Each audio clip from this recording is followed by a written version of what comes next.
Yeah, that's right. I see the chat. I see y'all rocking. I see y'all coming. Hit that like button as you enter the building. You know what I'm saying? Hit that like button. Show your love. Show your support. You know what I'm saying? This that dope soul. This that new thing. Nobody don't know about it. Salute, Knicks family, and welcome to another edition of. Hold on.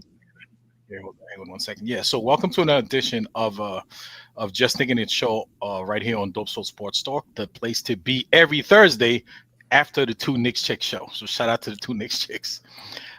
Tonight, of course, we have a lot to talk about. We always have a lot to talk about here in Knicks Nation. So we have a lot to talk about. Today was the NBA trade deadline. I don't know, 3 p.m., 6 p.m., whatever time it was. There was a lot of player movement.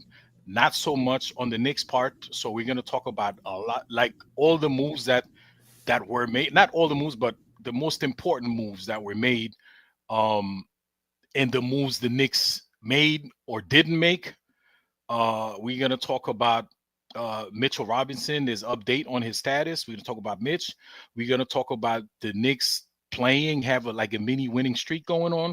We're going to talk about the next couple of games coming up. We're going to talk about the All-Star game. I mean, there's a lot to talk about. We're going to try to keep it, in a certain time frame. But we are going to, it's going to be a jam-packed show. Queen's not here tonight, so if you're expecting to see Queen, no, I'm sorry. It's me tonight, starting the show. And let me bring my brothers, Jerrell, Geoff, Klafter, and I don't know who else might pop in, might stop by. Fellas, how are we doing today? My guy AJ hosting. Look at you. I'm proud of you, man. I like that, man. Look good on you. Look good on you, man. Like that. I like AJ hosting. I like us doing different things, man. It's cool. Jerrell, be like coming into the show. I'm like, wait a minute, no Queen tonight, free reign. You mean I could go buck wild up in here? Right. We just can't come in here like Andrew Dice Clay and just start cussing up a storm. That's it. Other than that, I think we're pretty cool though. No, we don't roll. We don't roll like that. So. Right. Yeah. What's My up, guy Geoff? JJ in the house. He said he's running things now. Yeah, AJ going. He the captain now, man. Yeah, salute to JJ and salute to the chat, man. The chat always rocking with us, man. Shout out to you guys, man, for always keeping us going. And don't forget to hit the like button because that also keeps us going and keep us getting this thing, doing this thing. So, hey, let's get right into this, man. The trade deadline today, the Knicks didn't do much. They as expected, they got rid of Jericho Sims. They brought in DeLon Wright from the Milwaukee Bucks. I don't understand the move. I'm not going to criticize it because I'm sure they know. I mean, we're going to talk about it, but I'm not going to lose it over it because I don't understand what they're doing. But I'm sure all those great basketball minds in the front office know what they're doing. And the reason why I don't know what they're doing is because, listen, for the weeks leading up to this, we had a few shows where we were speculating. We were talking about what do we think the Knicks need, okay? And pretty much the consensus was that we needed either scoring off the bench or we needed another defensive wing to beef up the defense. I mean, those were the two major things. Or another center because we're Jericho Sims was not really helping and we couldn't count on Mitch because of for health reason because he couldn't stay healthy. The Knicks did neither. Okay, as a matter of fact, they got rid of a big body, and they brought in another I would say combo guard. I mean, he's big. DeLon Wright is probably I want to say 6'7", 6'5", maybe 6'5", 6'6", 6'5", somewhere around there, right? So, right. Okay, 6'5", and listen, he's not a scoring machine off the bench. He is a hell of a defender, though. So what do you guys think, chat, fellas? Do you understand what it is they're doing? I don't. I'm sure there's something to it. The good thing is they didn't move a rotation player. So obviously they are comfortable with what we have right now. Mm-hmm. And they just wanted to bring some sort of insurance, which is what DeLon Wright, I guess, is. Insurance for what? I don't know because we have plenty of guards. So I don't, if you guys want to chime in, I don't know if you, what do you think they're doing? Pretty much, Jerrell, start with you and then Geoff. I think I don't know. I would say that this is a whole bunch of nothing. They traded a player that wasn't in the rotation for a player that I don't think that will be in the rotation once he gets here. I don't know if he got here already, but I don't see a future for this team at all. Like I don't see how he fits. I don't see him taking over minutes from Deuce or Campaign. So I don't really see how he can be in the rotation. But I don't know. Maybe they'll buy him out, man. That'll be like $2 million that we can have, I think, on the books for the future, because maybe we can get rid of him and maybe bring up TJ Warren or somebody like that. That's the only thing I can see having any type of, I don't know. I don't understand it other than if it's like a money play, because when it comes to the roster, it doesn't really make sense. It doesn't fit. It's not a needle mover at all. Right, and like it's kind of basketball. Like for basket, you don't see the basketball reason, but money wise, I don't think it helps either, because it's even if, and Jeff, you can correct me on this. If they buy him out, can they? No, I don't think they could buy him out. His contract counts against cap either way. A buyout Exactly. doesn't help. It doesn't help. Right. And neither does, because we getting cash. There's cash coming in also. That cash we can't do anything with. Yeah, that's just money going into Jim's pocket. That doesn't have anything to do with us. It's paying for DeLon Wright's salary is basically what it's doing, but it doesn't change our cap situation or anything like that. And Wright is going to be here. He's not going to do anything, but he's going to collect his checks. And if there's a slew of injuries, he may take Landry Shamet's spot, because if Shamet's not shooting the ball well, at least DeLon Wright's going to play defense. He's Stevie Wonder out there too, but he'll at least be good on the defensive side. But he's really, in my opinion, he's our fourth point guard on the roster right now. But we were heavy at the 5 spot. I think it shows confidence in Ariel Huck-Porty and what he's been doing. Clearly, the team is comfortable with Huck-Porty filling in if need be. And I think it probably also speaks to their comfort level with Mitchell Robinson's health, that he's going to come back soon and he's going to be productive. Remember, Jericho Sims was going to be a free agent at the end of the season anyway, and he was not going to be somebody we were going to retain. So it's just as well to trade him to a situation that maybe ends up being better for him. Kind of think of it like the Obi Toppin deal, which you loved. I know Adjay was really high on those 2 second-round picks that we got. That probably won't convey. But, think about Shake Milton. Right. Shake Milton played in 6 games for us last year. Yeah. But Shake Milton was a key ingredient in the Mikal Bridges trade, because we were able to use him as additional salary that kept us under the second apron. And so when it comes to the summer and you're talking about structuring a deal for another player, with Mitchell Robinson probably being the centerpiece because his salary is the biggest one that we have that we would want to trade going out, you can piece together a trade and you can add that couple $1 million or whatever he's making in there in that deal. And sometimes that's helpful. And it was in Landry Shamet's case. And I kind of think that that's what the situation is here. So I could be wrong.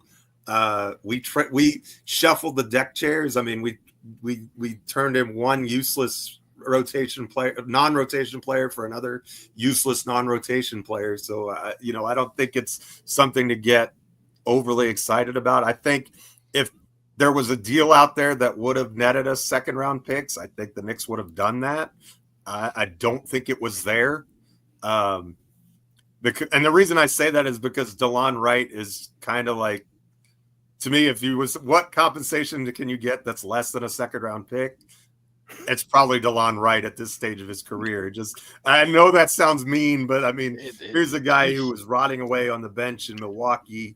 His shooting splits are, Adjay shoots better than he does, and I don't even know what you shoot, but I guarantee it's better than DeLon at this point in his career. Jerrell. Geoff throwing straight uppercuts, like one. Hey man, we traded him for Jericho Sims, so I didn't think whatever we was going to get back for Jericho Sims, if that's the only piece going out, like he's not part of a package or anything. He doesn't make that much money, so I didn't expect much coming back. Yeah, I mean, we could have got like a late second round pick or something. I don't know. Oh, you know what? I think there were a couple of draft rights flying around too.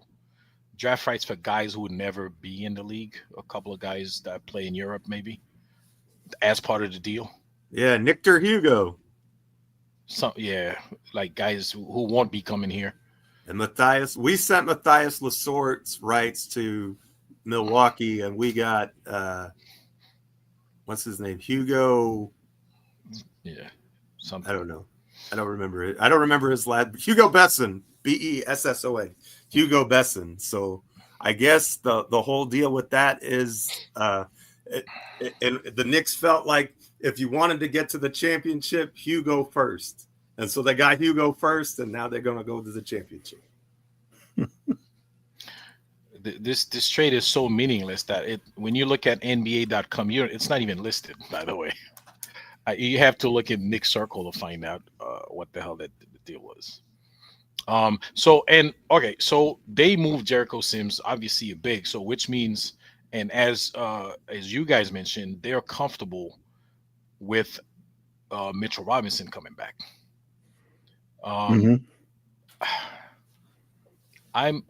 Listen, Mitchell Robinson, obviously we know what he could do. He's been here his entire career.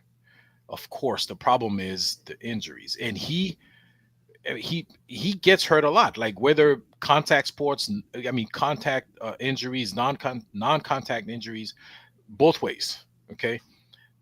In this particular case, he got hurt by this knucklehead in Philly, Joel Embiid, which I don't understand how the NBA didn't punish that guy. How do you purposely hurt a guy and then get away with it? But that's another conversation for another day.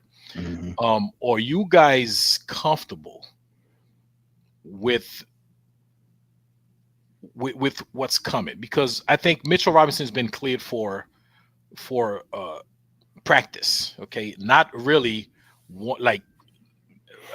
good physical practice, but he's able to run, he's able to shoot, he's able to start getting his game, some basketball practice, but not full 5-on-5 practice, like he messing with a trainer kind of thing, but he's not no full contact yet.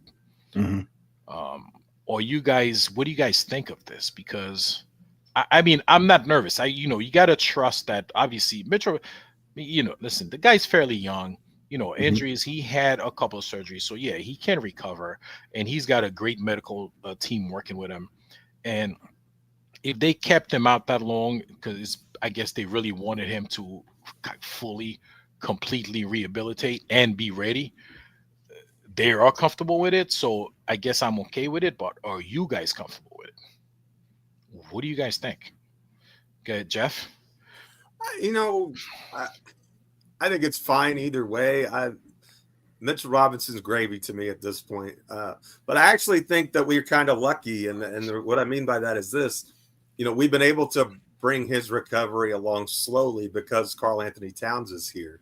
So, I think the Knicks are being overly cautious because they want him around when it counts, and that's playoff time, and we're getting down to, and we've got a stretch from here to the All-Star break where we don't really have that many games. So it's kind of good for him to ramp up now and be ready for that. What is Chicago, the first game after the break? I don't know what it is, but have him ready to go once we are ready to hit that final stretch run and go from there.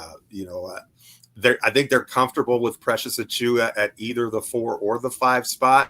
You saw, I don't know about y'all's Twitter feed, but mine was Huck Porty for days. Like, that's all anybody could talk about last night.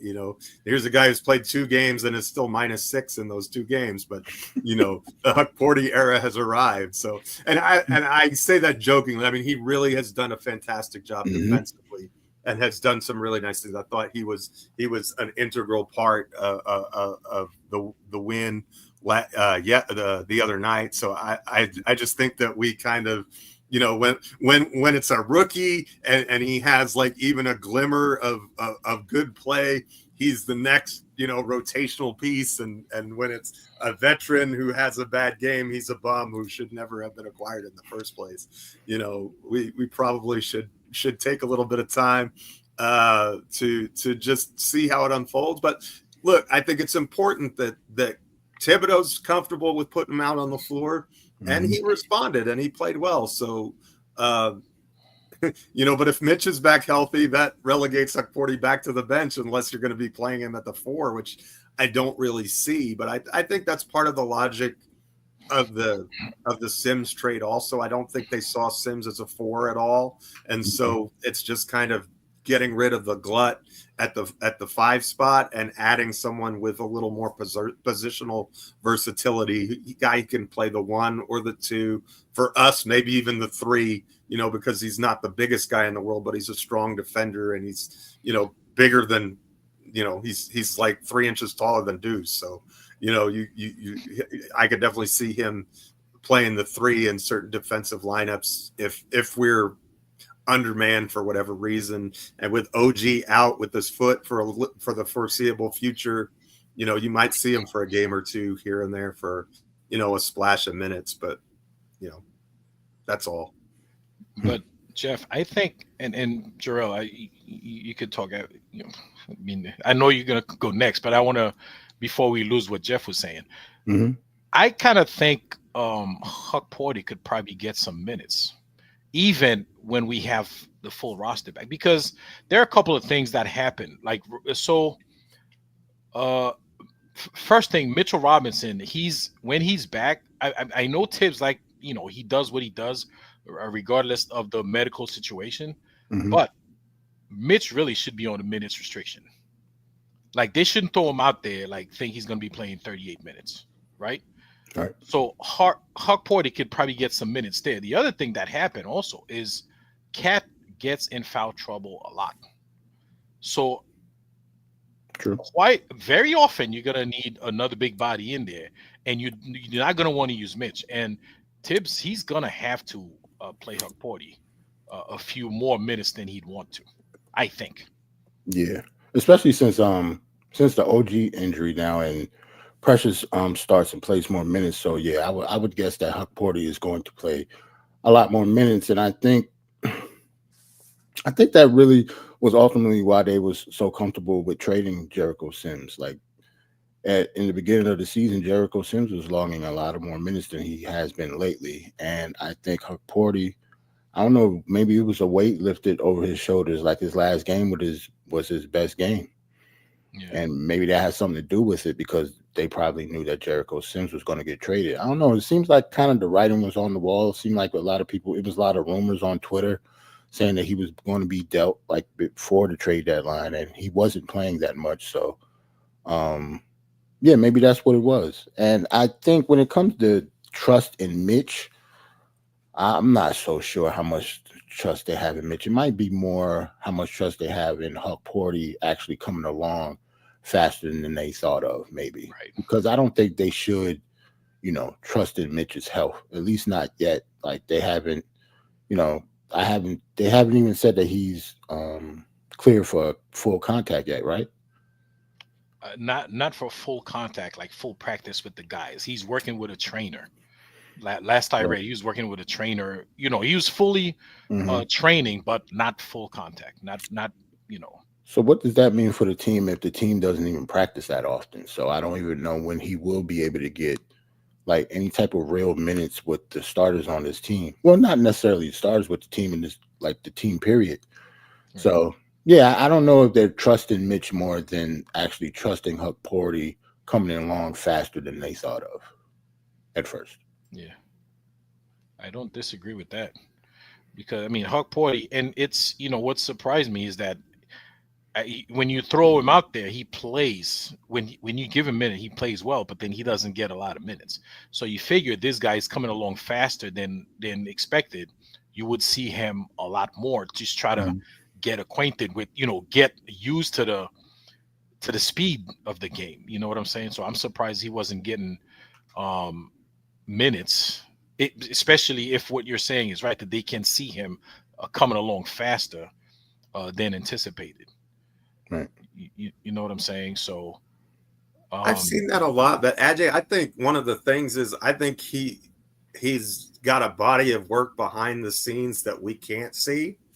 In other words, we don't have all the information that Coach Thibodeau does. He sees how these guys are working, what all things they're doing, and maybe he had to progress to a certain point before he felt comfortable putting him in the lineup, and so it might have been that time behind the scenes in the work that we're not seeing that has him in a position now where he's reaching those milestones in practice and off the court. So now coach is comfortable putting him in on the court. You know what I mean? I think we fall into this mindset where if we don't see them playing in the game, that those players aren't developing. And I think that we've seen quite the opposite of that with the Thibodeau regime. If you look back to Deuce McBride's progression, here's a guy for the first 2 years couldn't shoot straight and kept putting in the work every day and had the confidence of his coaches. Even in year one, when he wasn't playing well,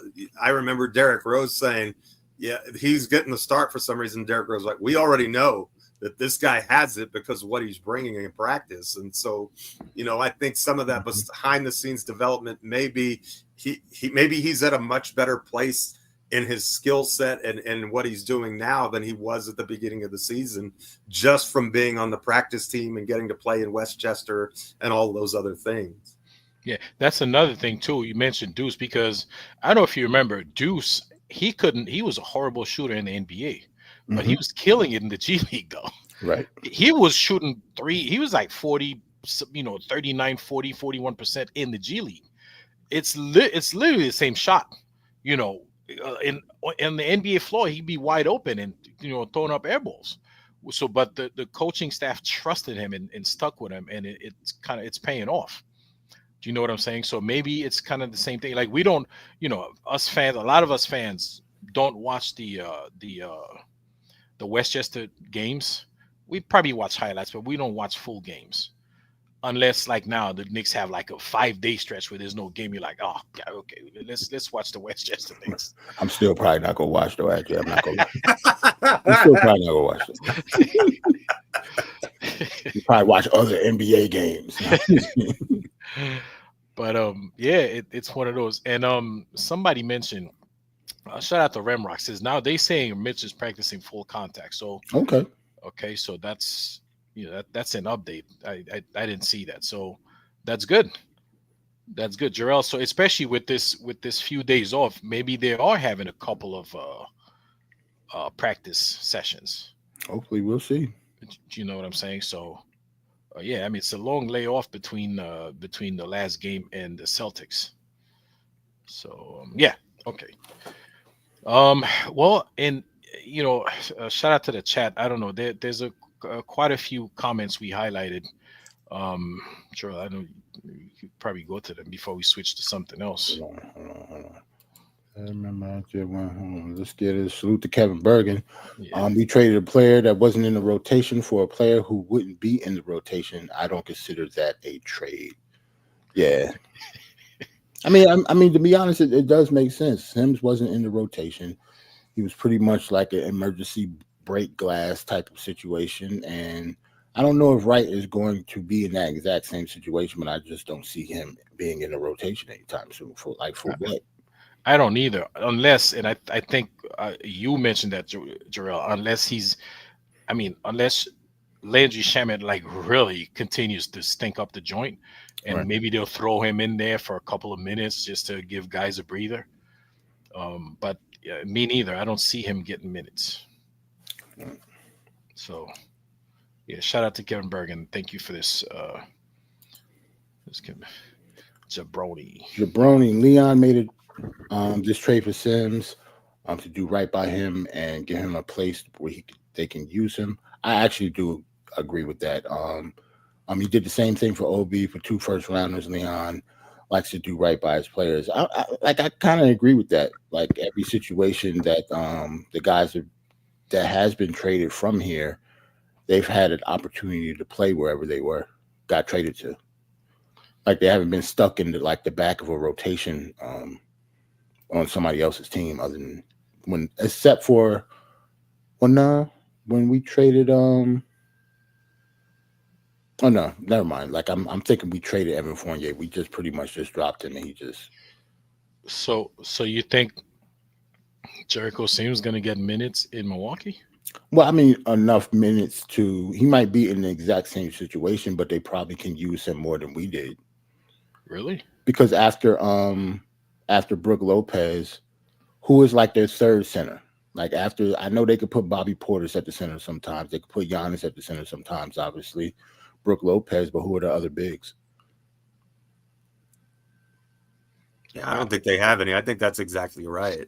Yeah, I think I'm actually kind of surprised the Spurs didn't want him, because the Spurs after the De'Aaron Fox trade, I mean, Sims isn't great, but they're dying for a backup body. Yeah, so it really would have made sense to me that they would have, just give up a second round pick and take on, a little bit of nothing salary, and that would have been better for the Knicks too, because that would have freed up that money. Instead, I mean, we saved like $5,000 in this deal, cap wise, but that's nothing, right. $5,000. But yeah, I think the Bucks are going to use Jericho Sims just like we used him, and like Sims was going to be a free agent at the end of the year, like you said. So, I mean, it makes sense to get him for something. I just don't know the something in right. I don't see the something in him yet. That's the only problem. Yeah. Sherwin, Building Blocks. I see where Houston is looking at Ben Simmons. Right. They don't need him. So I highlighted this one because Ben Simmons. So I just read right before the show that Brooklyn Nets is working out a deal to buy him out. Right. Okay. Can we set a timeout here for just a second? Because I think it's important that everybody knows that anybody who was making $12.8 million or more and hits the buyout market, the Knicks cannot sign. We can't sign. So, if you're dreaming about Ben Simmons, put that baby to bed, because it physically cannot happen. It is against CBA rules, and that goes for anybody who was making more than the taxpayer exception, I think. And it's around $12.8 million, somewhere in there. If they were making that as their base salary and they get bought out, the Knicks are not eligible to sign them. Okay. So that next comment, because that's the only reason why I highlighted this, to see if that's something we could even entertain in Ben Simmons. Shout the old head. Shout out the old head, man. Old head got a 3-part. And this is a question that I ask myself almost every day. Why is Matt Ryan still on this roster? I don't understand the Matt Ryan roster spot either. I don't. Okay, so it goes back to this second apron business. Okay, because you have to have a certain number of rostered players. You have to have 14, which is what we're at now. But if you drop Matt Ryan because he's a guaranteed contract, it still counts against your cap. And we're very close. We're like within $50,000 or something crazy like that. I don't know what the number is, but we're within a small margin of that number.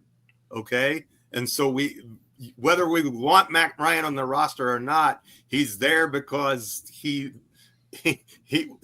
fills that roster spot. He makes that money. He keeps us at a minimum contract that allows us to stay under that first apron, which in effect, what that will do is once March 1st rolls around, because of the prorated amount of the contracts, will allow us to sign a veteran minimum type deal to a guy like a TJ Warren or a Moses Brown or somebody like that, and add them to the roster come March 1st, because that's what's in the CBA rules. I don't want to bore you guys with this stuff, and I'm sorry. That's awesome. That's the main reason you're here, Geoff. That's why obviously the money guy. You know that stuff.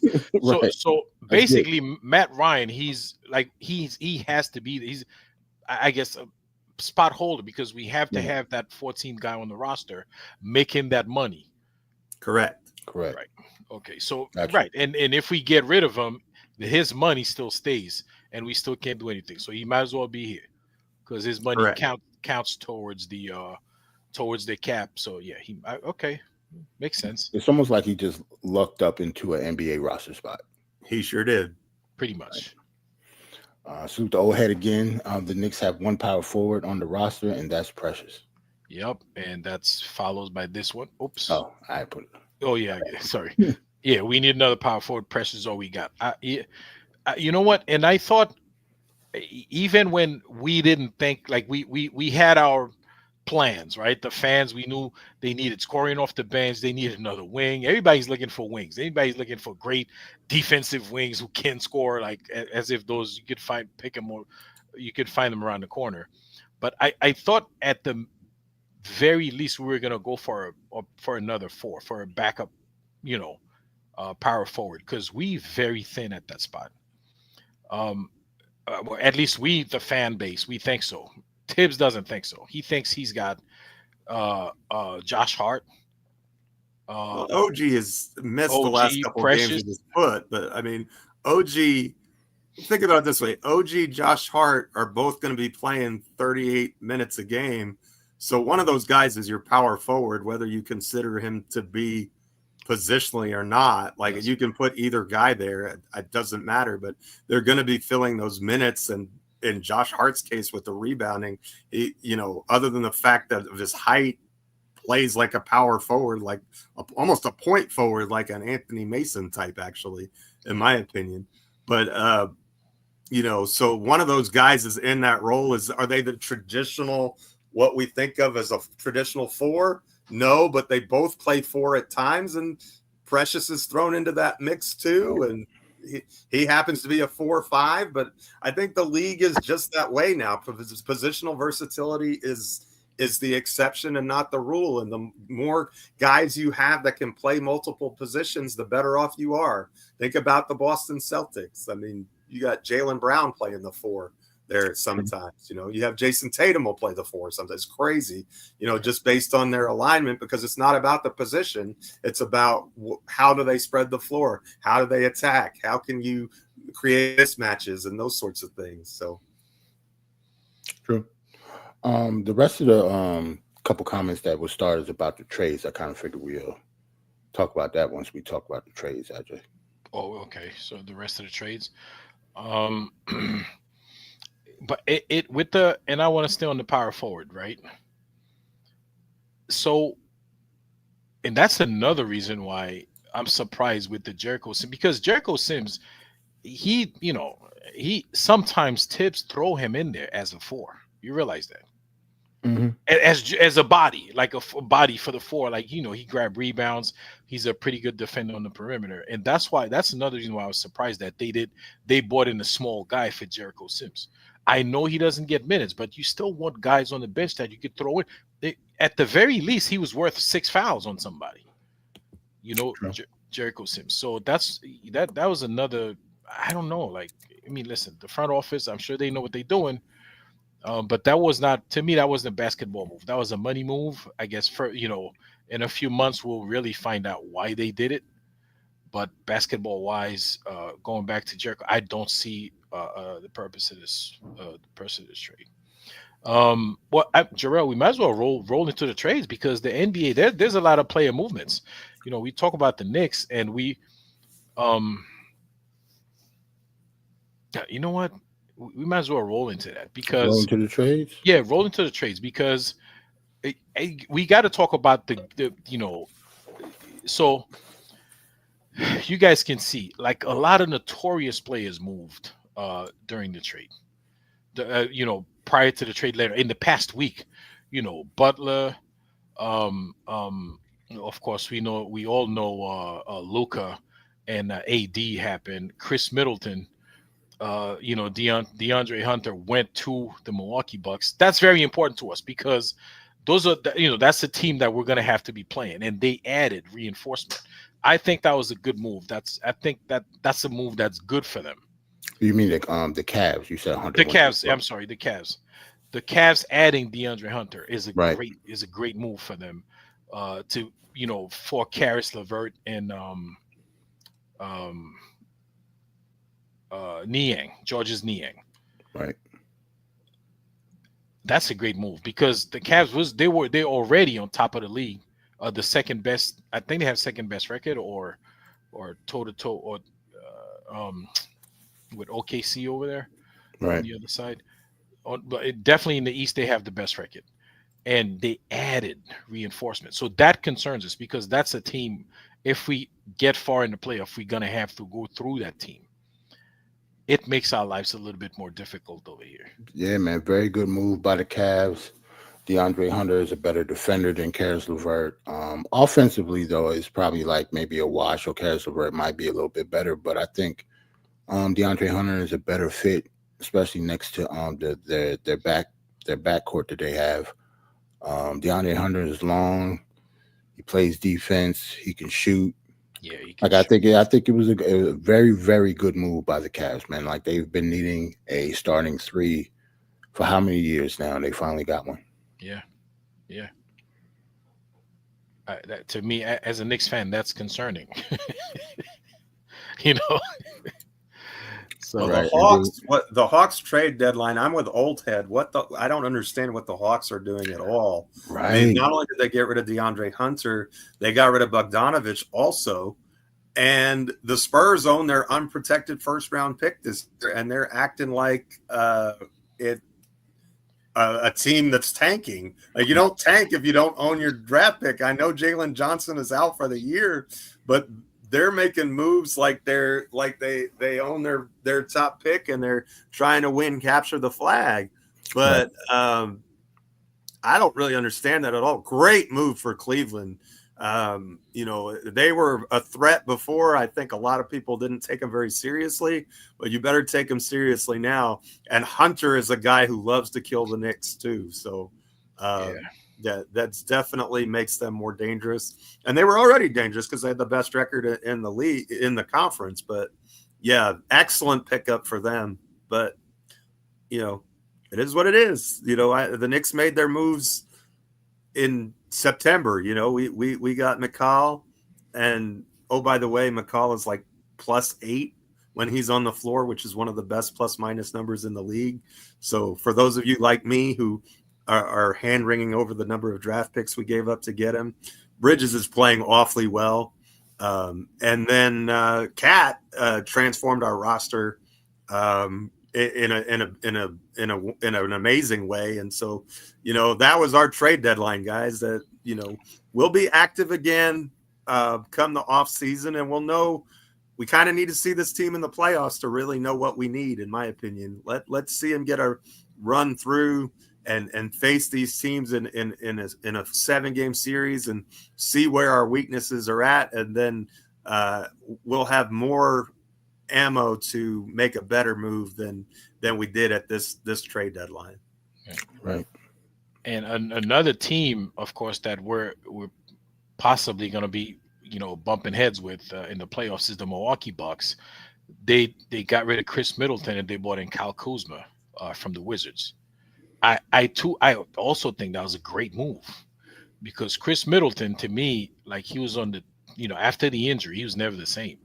Right. Like he was going down really fast. He the couple of games you watch, he's almost,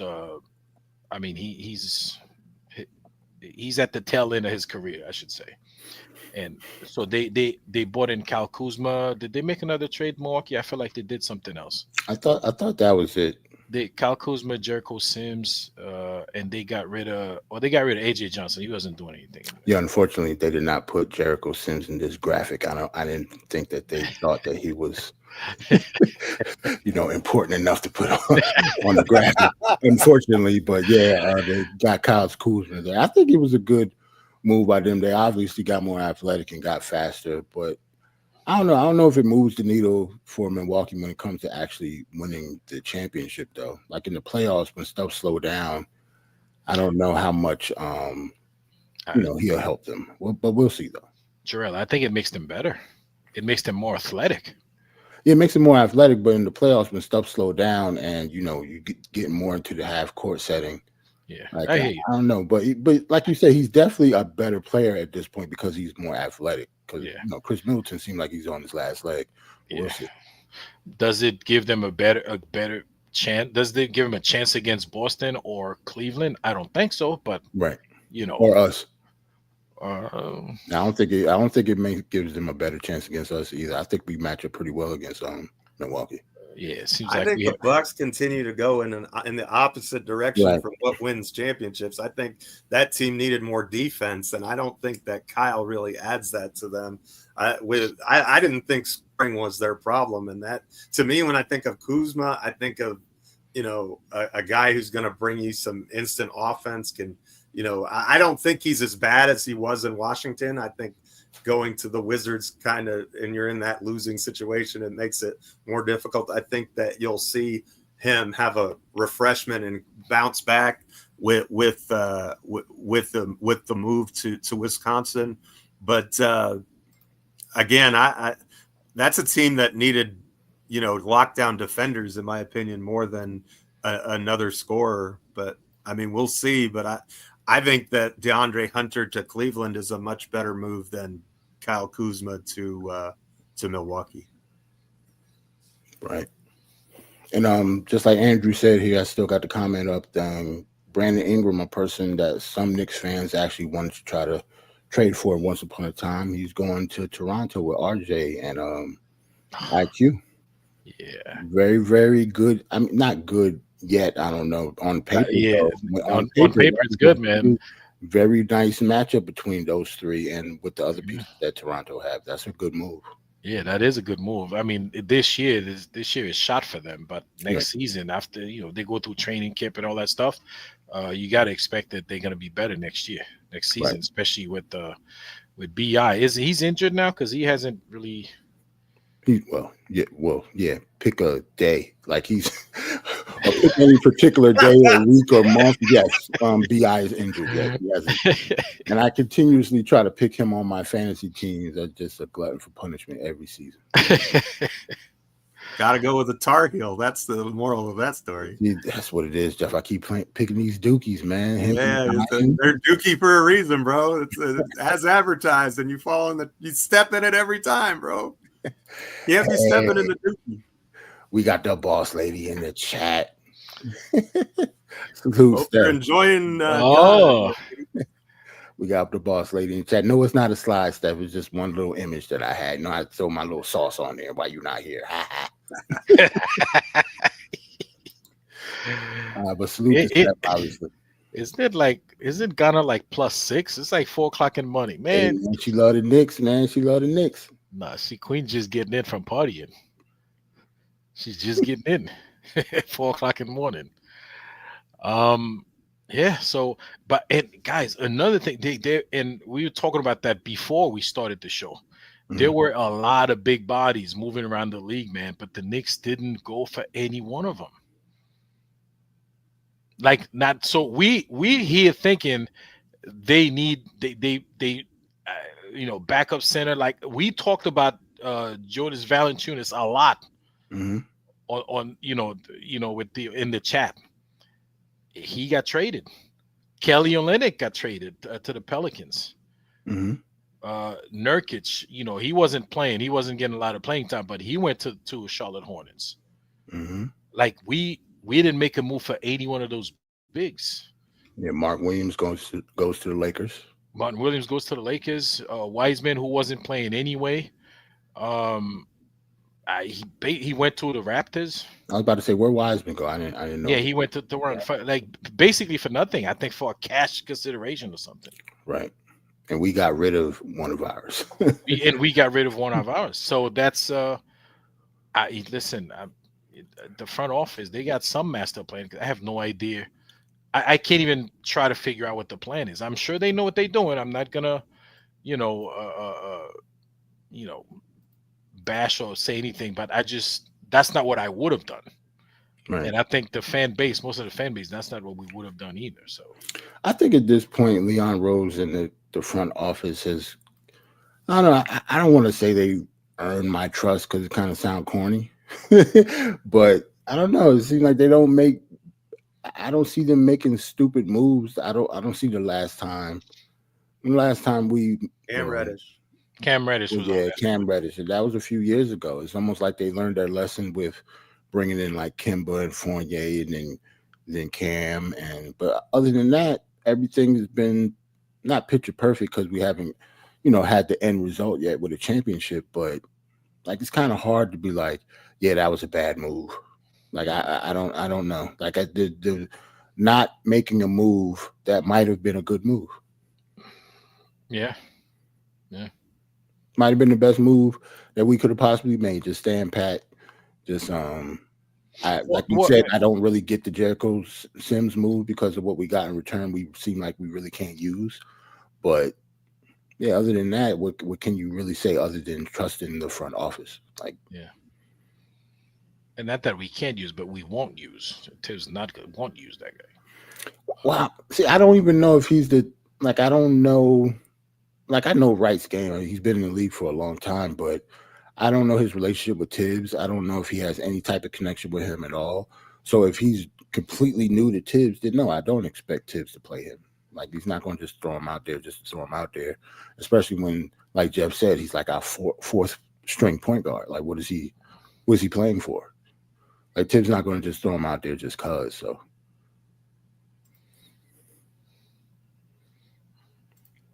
Almighty Finesse says that ain't happening. Almighty Finesse. Trade Mikal in the summer already. Almighty Finesse. Almighty Finesse. That is not happening, my man. Absolutely not. Hey man, but Almighty Finesse, some of his stuff is becoming to fruition. Like he wanted OG Anunoby here for the longest, so he's very, very vocal with the trades that he wants to happen. But I just look at it. Think about the archetype of player that we're talking about that we want is these wings who can defend and have scoring ability. Well, isn't that really what Leon Rose brought in with OG Anunoby and Mikal Bridges? Like those were our two wings who do that, who soak up tons of minutes, and that's the idea. So would we want a third guy in that mix? Of course we would, but I mean those players are pretty rare, and we got two of the better ones on the market as far as I'm concerned. So it's not like the Knicks are going in blind and saying we don't need that archetype of player. I think that we've embraced that type of player, and we've developed a roster that maximizes Josh Hart's abilities as well, because here's a guy who's having a career season and is an arguable all-star, just based on his performance. And, that's our fifth starter, so, we need more depth, but so does everybody else. We need, a wing who can score and defend. Yeah. Who doesn't want that? We all want that. But, if you're talking about which players who do that and were available, not sure that list was very long. And did we have the assets to obtain them? Right. If you add both of those questions together, I can think you can see why we didn't have much activity come this trade deadline. Right. A couple of trade chat comments, I guess. Before we move on from that, Cavs got a decent bench also, because we talk about the Cavs, they're good pickups. Somebody mentioned that the Milwaukee Bucks got Michael Porter Jr. That's another good pickup for them. Michael Porter Jr. He's decent. He's a good player. BI is a free agent after the season, so they have to re-sign him. Who did they give up for Brandon Ingram? Anybody know? I don't know. It was Valanciunas, Kelly Olynyk. Kelly Olynyk. I'm sorry, Bruce Brown Jr. and a couple of picks, I think. I don't know. I don't necessarily think he has to re-sign him. They might have did it for a salary dump going into next season, since he's an expiring contract. Really? Like, why not? They don't necessarily have to want Brandon Ingram to come back because of his injury history. Like they'll have enough money that's a lot of money coming off their books. How much does he make? Enough. Like, you make a lot. That's why all that he has was to a go out. borderline all-star. Yeah. When he got there, he was the key player, wasn't he? In the Anthony Davis, or one of them. They gave up a lot to get Anthony Davis, but wasn't it Ingram, Hart, and Ball? Ball, yep. They got all the young guys plus all the picks. So they gave up. The Raptors gave up Bruce Brown, Kelly Olynyk, a first-round pick, and a second-round pick for him. Yeah, I could see if they. Yeah, don't get me wrong. They will probably want to resign, but if he doesn't, like, I could see them being like, okay, we could just get somebody else at that price, because he's going to want a lot of money and he's injury prone. I kind of hope I don't, because I think it'll make them more competitive with the Knicks. But for the Raptors, if they could ever be healthy, Ingram, RJ Barnes, and Quickly seems like a pretty good rotation start to a rotation. Young, exciting players. So, I think there's a lot of incentive to bring him back. And I don't think they make the trade if they don't think they can extend him. Right. Yeah, and shout out to Cam Reddish. I remember the many arguments we had about Cam Reddish. He went to the Lakers, couldn't get playing time. Oh wait, actually no. Before he went to the Lakers, he went. Where did he go? Portland, right? We traded him to the Trailblazers, and then he went to the Lakers. And right now, he's on the move again. I don't know where he went. They traded him because he wasn't playing. He wasn't getting time for the Lakers. Cam, yeah, I think he's in Charlotte now, isn't he? Yeah, he went to the Hornets. Is he? Yeah, I think so. For Mark Williams, that's why Knick there with the number 4 jersey. He was the main piece because he's the rookie, but Cam Reddish was part of that deal. I think because of salary, they had to add him right to the pot for the Mark Williams trade. Let's see what else. Schroeder going to Detroit. Is that where he officially landed? Because didn't he get traded? Yeah, that's like his 3rd or 4th team this season. Right. So if that's a good pickup for Detroit. Yeah. Backup point guard, backing up Cade. They're a young team, and I don't expect them to have a whole bunch of wins this season and go deep into the playoffs. But going forward, that's not a bad team. They got He's probably a guy that helps get them into the play-in and maybe to the 8th seed. That the Magic have fallen off a cliff. There's a lot of there in the 7 to 11 or 7 to 12 range. There's a lot of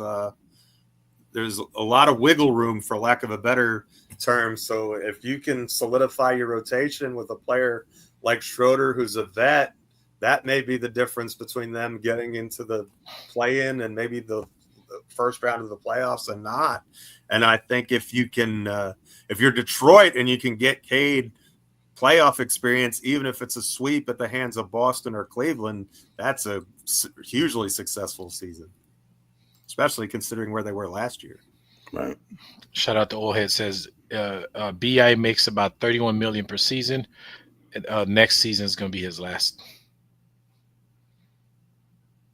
So next season, not next this season is his last. Okay. Next season is his last. So he signed for 5 years back in 2020.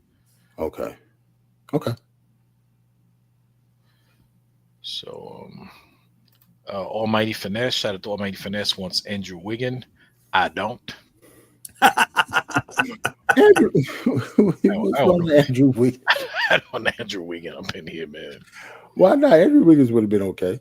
It would have been okay. He's not going to make a huge difference. I'd rather we stay put. I'm glad what we have. I don't want to move anybody we have for Andrew Wiggins. I see Steph asked me a question. Hold on. Jerrell, why did Charlotte give up on Williams? I think they gave up on Williams because of what they got in return. Cole Knick, I think he fits well with Charlotte. I don't think they're going to win anything because they gave up who's the other center they gave up earlier this year? Nick Richards. They gave up Richards and Mark Williams. So they gave up both of their young centers. So I don't know what Charlotte's doing over there, but now they have. But didn't they get the Lakers unprotected 2031 pick, which is a nice asset to have? I think they got a couple of good draft choices in that deal. And Richards is not Richards. Williams is a good player, but he's also got a history of back injuries. They got a nice young player in Dalton Connect. They're not in a hurry. It's not like they're in win now mode. They'll probably end up seeing what they can get for Ball this summer. You know, I think that's just a team that's still in rebuild mode and figuring it out. And so, you know, they got some nice future assets for a, you know, an average center, in my opinion. Okay. I'm interested to see how Knick and Miller play together. It seemed like both of them are both two shooting guards. It seems like one of them was obviously going to have to slide to the three, probably Miller because he's a little longer. But with Ball and them two on the wings, they're going to be able to score in the future. Let's just say that. Defense, though, I don't know. Yeah, he none of them can't play defense. Connect on defense. Yeah, none of them play good defense, but offensively, the three of them could put up some buckets.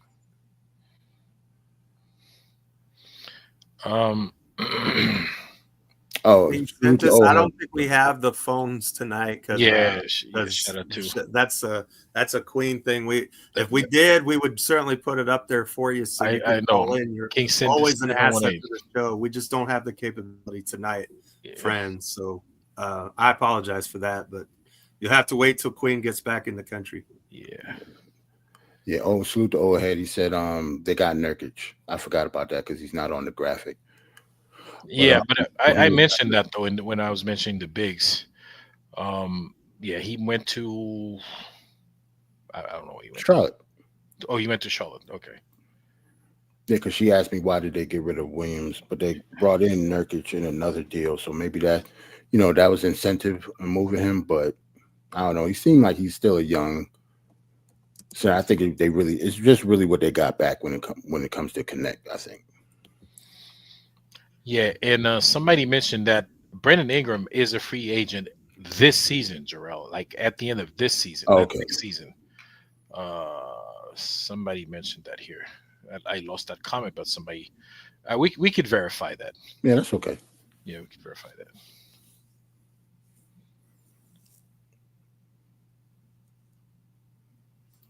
Queen. Yeah.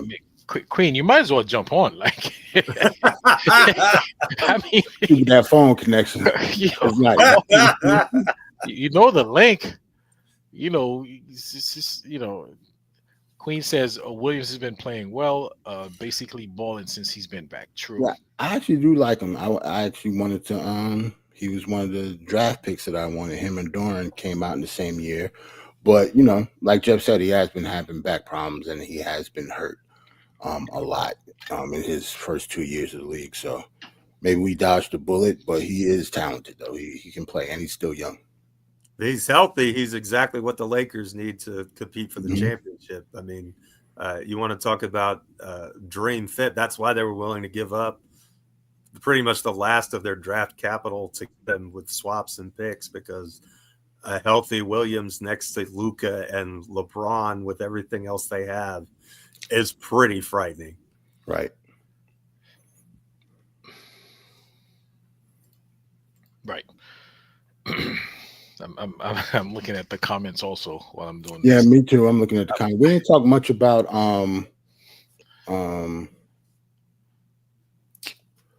looking at the graphics of who we didn't talk about. We didn't talk about the Kings trade. Traded their point guard out, got Zach LaVine in. We didn't talk about that really. Who else? They got Valanciunas. They got Valanciunas from the Wizards, yeah. Yeah, so they got Valanciunas from the Wizards, and they got Zach LaVine from Chicago. Yes, so pretty good pickups, especially if you're gonna lose out on an all-star point guard. I mean, you got to bring something in back. Yeah, it just looks like they're trying to rebuild the Chicago Bulls from 2 years ago, and that team didn't win any games either. I mean, Dom's really good. I don't want to sell him short by any stretch of the imagination. But we've seen the Levine DeRozan combo firsthand in action, and it wasn't overly impressive. And I still don't know who they're getting to play point guard for them. Like I don't like Keon Ellis. Who's the point guard out there right now? Because Trey Jones was in that deal, but he went to Chicago. So I'm not even sure if the Kings have a point guard on their roster right now, which is kind of crazy. But I thought the Spurs got De'Aaron Fox for little to nothing, and maybe it won't pay off this year, but I really like the core that they're building there. They didn't have to give up any of their best young talent, and they got to keep the Hawks pick, which looks like it's going to be a lottery pick, and they're either going to make the play-in this year or they're going to be a lottery pick, and so they could get 2 top 10 picks in a draft that has some nice players in it, in addition to the folks they have now. They are stocking up for the future. If you're a Spurs fan, you have to be pleased with the direction that you're headed.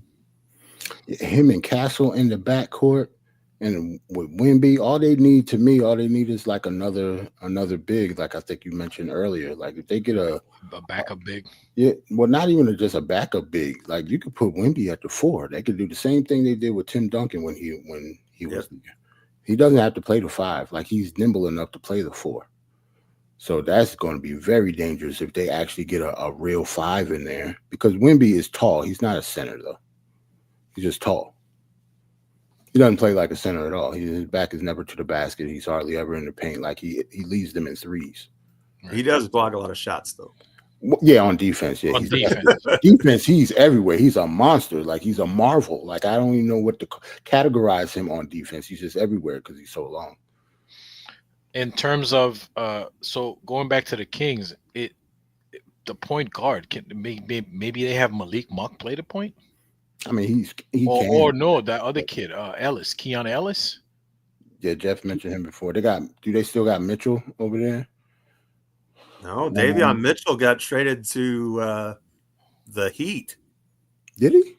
Yeah, he was a Raptor, and he went to Miami for somebody. I can't remember. Missed that. Yeah, he slipped through the cracks for me. Like he's not one of those ones that if he does get traded, it makes major headlines. But I do like him because he plays defense.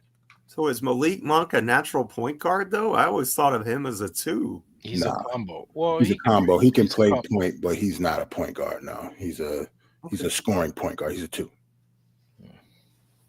but he can play it.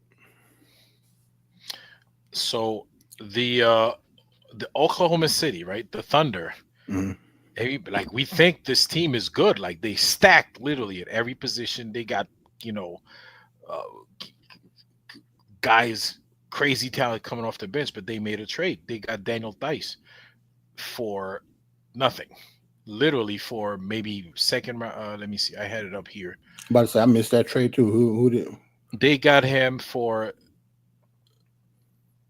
not just cash consideration. Oh, to the Pelicans. So they Daniel Theis 2031 second round pick, which we have about 72 of those, and Pelicans just received cash for him. So they beefed up the center position,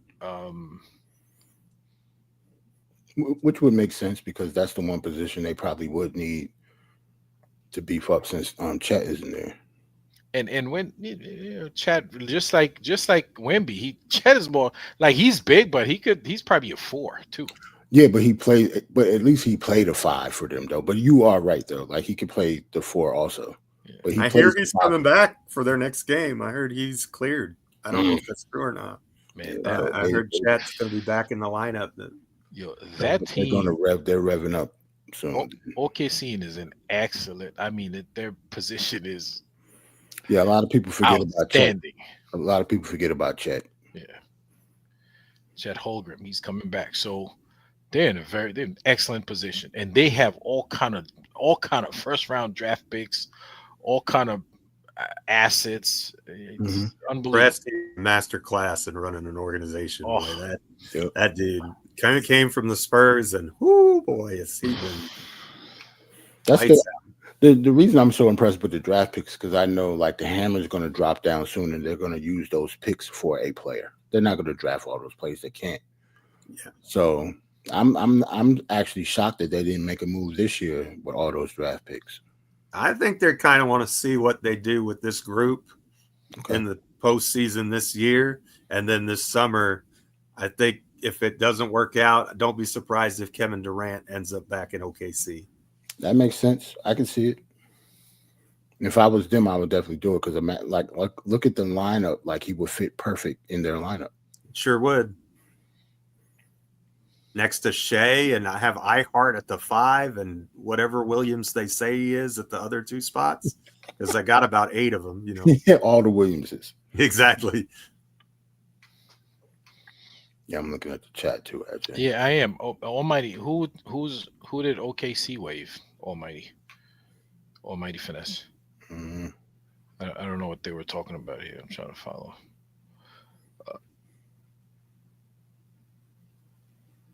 Shout out to D Cooler 718. I feel sorry for Dennis Schroeder. I know the more he gets traded, the more he regrets not taking that deal from the Lakers. Man, talk about betting on yourself and losing. See, a lot of times we talk about betting on yourself when it comes to athletes, and we always talk about the success stories. Yeah. They don't never talk about the ones who actually shouldn't have betted on themselves and took that deal when they had the chance.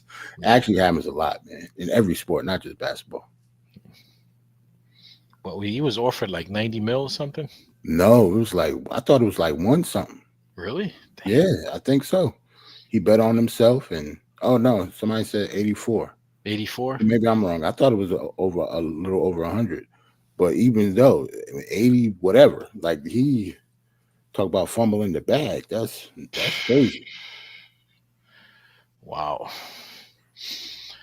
Shout out to Khalid Pasha. Ben Simmons on the buyout. Geoff already explained to us, Khalid, that we wouldn't have been able to pick up Ben Simmons, even if we wanted to, because of the I don't know. Geoff got like some CBA special rules.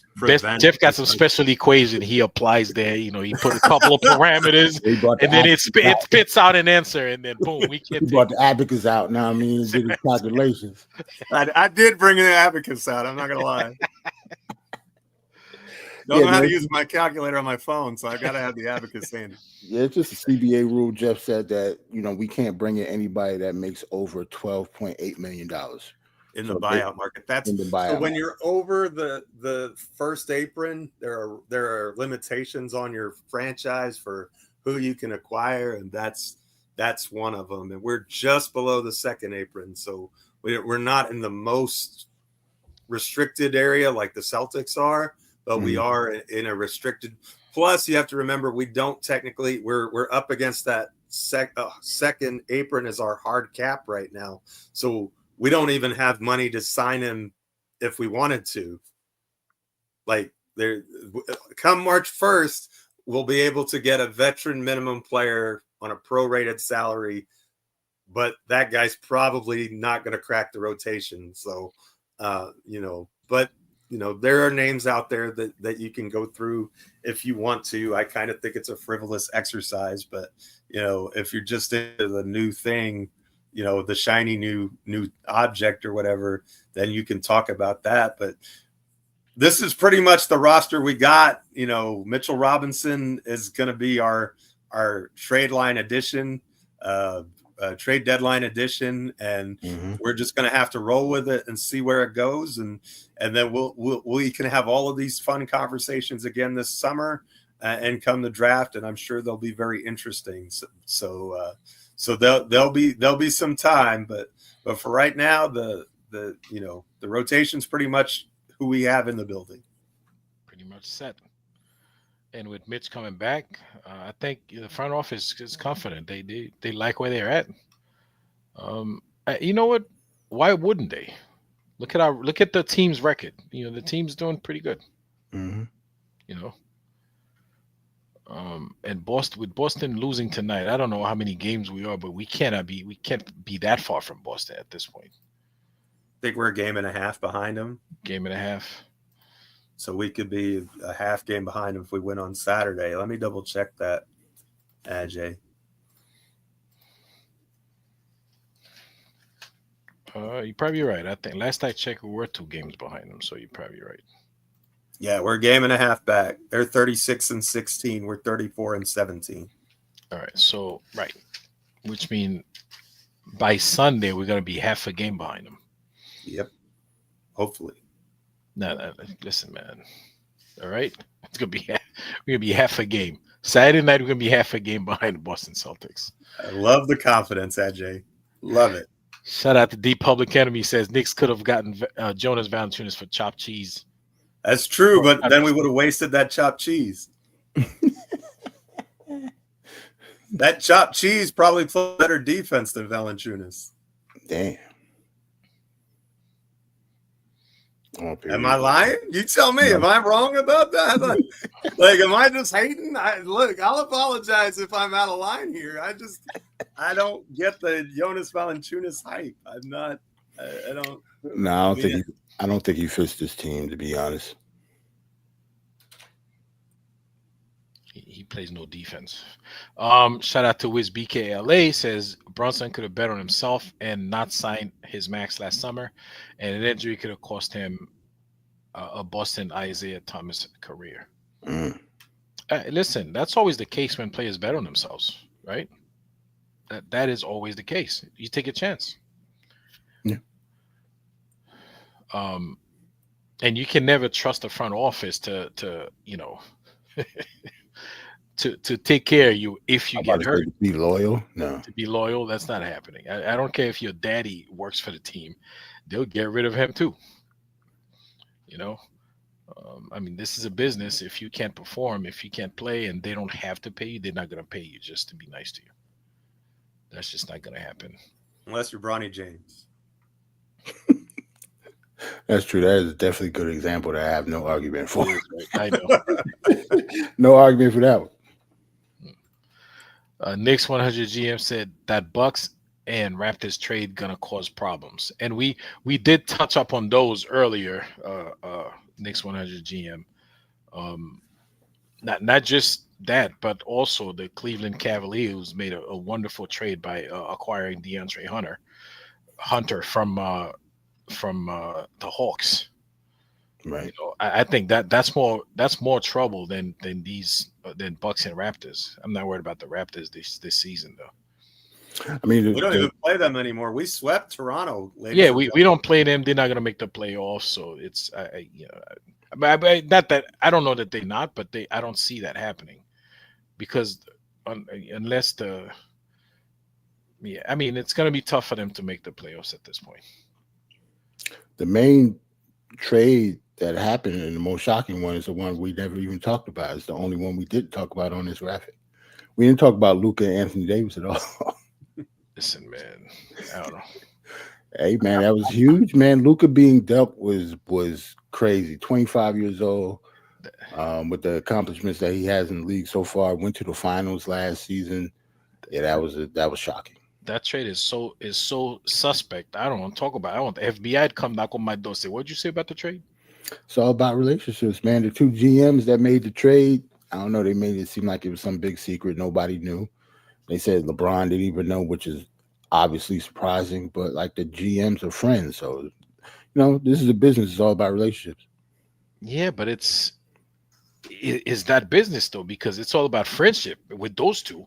You didn't make it public because as the GM of the Mavericks, if you're trading Luka, I mean, you want a haul for this. You don't want to just go to the Lakers and get AD and you know and whatever else they got for what's his name Christie. Mm-hmm. You know, AD Christie and a first round pick. I think it was a little bit of. It's a I don't know. I don't want to say they was looking out for Luka, but they could have traded him, like you said, to anywhere. They could have got the biggest haul in NBA history for Luka, but they look who they traded him to. And because of this trade, he can't sign a supermax. So I don't know if it's like a little, you know, obviously you can't sign the supermax, but look who we traded you to. So can you be that mad? I'm thinking. I don't know. It's weird. I just don't like him calling him a fat, lazy bum on the way out. I think that like if you're going to trade him, that's one thing. But the guy did take you to the finals like back in June. Right. And unless he lost a whole lot of weight, I saw him at the Lakers press conference. Like Luka looks like not like he in perfect shape, but he's not fat by any stretch of the imagination.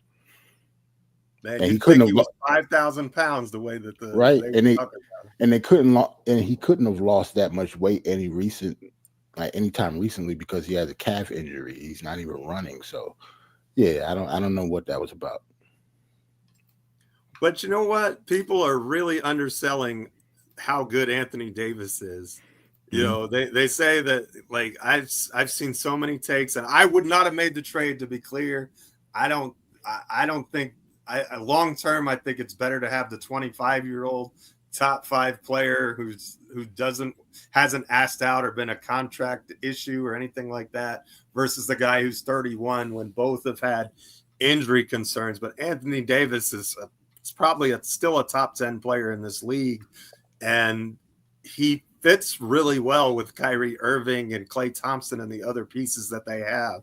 So don't be surprised if that team kind of figures it out and makes a run toward the finals anyway. I mean, if they stay healthy. I completely agree with you. Anthony Davis, don't get me wrong, like Luka is Luka, but Anthony Davis fits their roster perfectly. Like if you take the fact that they traded arguably a top 3 player in the league for Anthony Davis, who was like top 10, and they did not get the best player in the trade, they might have got the best player for the fit for their roster that can win right now. But like you said, right now though, because now the window shrunk a little bit. Yeah, but your 2 best players are 32 and 31. Yeah, but your window might have shrunk a little bit when it comes to the distance between now and the championship, but maybe the window got a little wider of how you can actually win in the finals against the Boston Celtics if you have to go up against them. Like Anthony Davis being one of their bigs would be a big problem for Boston if they played them again. So we'll see. Like it's obviously, like you said, like Luka's younger, but that window could be wide as hell compared to what Anthony Davis can do with their roster. They could be a better team in a shorter period of time. Shit, Jerrell, that'd be a hell of a matchup, though. Yeah. No, but like I'm talking about the Celtics against the Mavericks in the fight. So we'll talk about that. That's another show. I don't want to get into that because you think about KP mostly playing outside. Like somebody's got to guard him. You're pulling somebody away. Yeah, but like Anthony Davis gets to actually plays the power forward now. Like that's the thing. Like he doesn't have to play the center like he played for the Lakers. Like they have a couple bigs in Dallas, so he doesn't have to play the 4. He can play the 5 if they in a pinch if he want to and in spurts, but he doesn't have to start at the 5 anymore. Like that's perfect for him. That's what he's always wanted. Yeah. It's gonna be a very interesting rest of the season, man, to see how these teams how they gel and like. So right now everything reshuffles. Look the way the standings are now, aside from Cleveland and OKC, anything under those teams could be completely different by the end of the season. I have a question for you that I stole from KFS. It was so good on their show this afternoon. I thought I'd pose it to you guys. Would you rather Boston overtake Cleveland for the 1 seed so that you wouldn't have to play them till the Eastern Conference Finals? Is that a trick question? Yeah, I would. Yeah, I think that would be my mindset.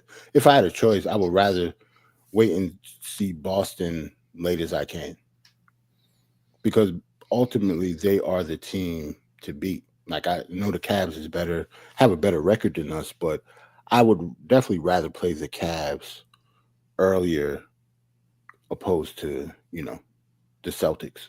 Like I'd rather play the Celtics late as possible. Jerrell, I completely disagree with that. Really? You'd rather play the Cavs? I mean, you'd rather play the Celtics like in the first or second round. Okay. Yes. Listen, you know what? I know Boston. I know they're the reigning champions. I get it. They have a great team. Something about the Cavs. I don't think the matchup. Listen, not that the matchup, not that the Boston matchup is good for us anyway, but I think the Cavs is even worse, especially now that they have DeAndre Hunter. Now they got Hunter. I think it's particularly bad for us this the Cavs matchup. Even and I'm saying this, assuming Mitchell Robinson is 100%. Yeah. Me too. Like Mitch will have to be in order for us to either one of those teams. One of them in a 7-game series. I'm assuming that Mitch is healthy. Yes. Or I wouldn't pick us in a 7-game series between either one of them. Probably. I wouldn't. I think they both like huge problems for us. At least, I don't know. I don't. Maybe I'm just not scared of the Cavs yet. Yeah, because it seems like we've had their numbers the past couple of years, but they're just not the same. I mean, the core is the same, but those guys are 2 years better, and they're 2 years playing together. The chemistry. I watch their games, man. These guys, they don't quit. True. Like they do not quit. You know, I don't care if they go in the fourth quarter down by 20. That's a very winnable game for them. And they have a better coach. You know, so I don't know, man. I don't know that the Cavs are going to be an easier path for us than the Celtics. Those are the only two teams, though, that I'm really am concerned about, though, in a 7-game series. But next week, when we have the show next week, that's because we play in Boston on Saturday. That's gonna change your mind because you're gonna see that we could go toe to toe with them. We probably win the game Saturday. All right. And if we don't, does that change it in the opposite direction? No, not really. No, it just means we had a bad game, and we play them again this month. You know, so we played them twice this month, and we play Cleveland too. This is a rough month, man. I don't remember who commented, but I love the comment. He said you can't play scared. We play who we play, and that's kind of how I feel about it. But I also think it's a legitimate. It's an interesting discussion at any rate. And I love the dichotomy of opinions between the two of you, just to show, the opposite ends of the spectrum about, and I guess it's presumptuous on our part. We still have to get to the playoffs, win in the first round, and then we can worry about that. But, probably cart before the horse. But right. Listen, man, that's fine. Cart before the horses, because right now, as we're talking about this, I'm thinking we may have to go to Cleveland / or Boston, and then when we get through those on the other side, it's either OKC or Dallas. I see. I'm surprised coming from Ajay though. Normally, Ajay was like, "I don't care who we play in the playoffs. No, we're smacking everybody." No, but those teams, they listen. I'm OKC's that's a scary team. Yeah, and that's why I was really, really pissed we didn't beat him that first game we played, because that was a winnable game. You don't get too many of those against the Thunder. We had one that we should have beaten them. True. You know what I'm saying? And our next 3 against Cleveland, our second game of back-to-back. Yeah, somebody. Yeah, some. Isn't that crazy? All 3. That was done on purpose. I'm pretty sure. I knew I could get the Ajay conspiracy rolling. No, that was done on purpose. It's almost midnight. We're getting there. He back now. He back on the train. Yo, shout out to the chat, man. Let me see. Let me check the likes, man. You guys hitting the like button. Queen not even here. Right. Jerrell, Geoff, and myself, we coming on here. Only 44 likes. Oh, let me click it. Boom, 45. Yeah, we got 73 watching, 43 likes. Come on, man. 45. I see it's going up as I'm talking. Yeah, come on. Get the man. likes up, man. Get the Come likes up. You know, Queen over there in Ghana. She's checking in at 4:00 in the morning. Right? You gotta make us look good at least a little bit while Make us Steph a not little here. bit, I man. mean, get the likes up, man. Can we get at least 50-something likes? And we're behaving too. Queen not even here. We could have gone buck Right? wild while she's not here, man. We I all mean, AJ only cursed like proper, 2 or 3 times. We good. No, Jerrell, don't even say it because I did. Little bitty curses too. Queen, They Queen, slip you, out a Queen, little Queen, you can go play. You can go. bit. Go ahead and watch something else real quick. It's about to be 11 o'clock over here, so never know what might happen. Oh boy! Shout out to JJ. Said AD one of the best players in the league. Don't disagree with you. Yeah. And we talking about the trade. Yeah, AD is one of the best players in the league, but Luka is one of the best players in the league, and he's younger. Yeah, it's the age part. It's the age, and they're both just as injury prone. But Luka's out of shape. I think that's one of the complaints about it. But if he makes an effort, if he puts in the work and stays in shape, that would probably reduce his likeliness of getting injured. So, you know, Dave is a much better defender, though. Definitely much better defender. And if out of shape can get you like 34, 7 and 7, like, he's out of shape putting up numbers like that. Yeah, it's not a better defender. Davis defends. Luka don't. Shout out to Nick Prophet, Curry TV says, Yes, he's right. Luka don't play defense either, but y'all think he's great. He is great. He is great. He still put up 28, 7 and 7. That's on a down year. That's pretty nice. Right. Yeah, but that's that's 25. Yeah, he really plays. I mean, his defense is like non-existent. Yeah, there are plenty of great basketball players that weren't the best defenders. We just seem to. James Harden. He's not the only one either. There's a lot of people in the top 20 that wasn't the best defender. Yeah, they were just good basketball players. Yeah. All right. Shout out to Theo Teddy Flat says, let's be honest, Nico traded Luka to his best friend and will have a job with the organization once he gets fired from the Mavs. I like that. Good job, Teddy. Comment of the night right there. Thanks, man. Rob Pelinka and Nico, I forgot his last name, but yeah, they're friends. Like, it's all about relationships, man. But yeah, that was pretty much bad business by him not to open up the floodgates for Luka. But like I said, I think they did Luka a favor.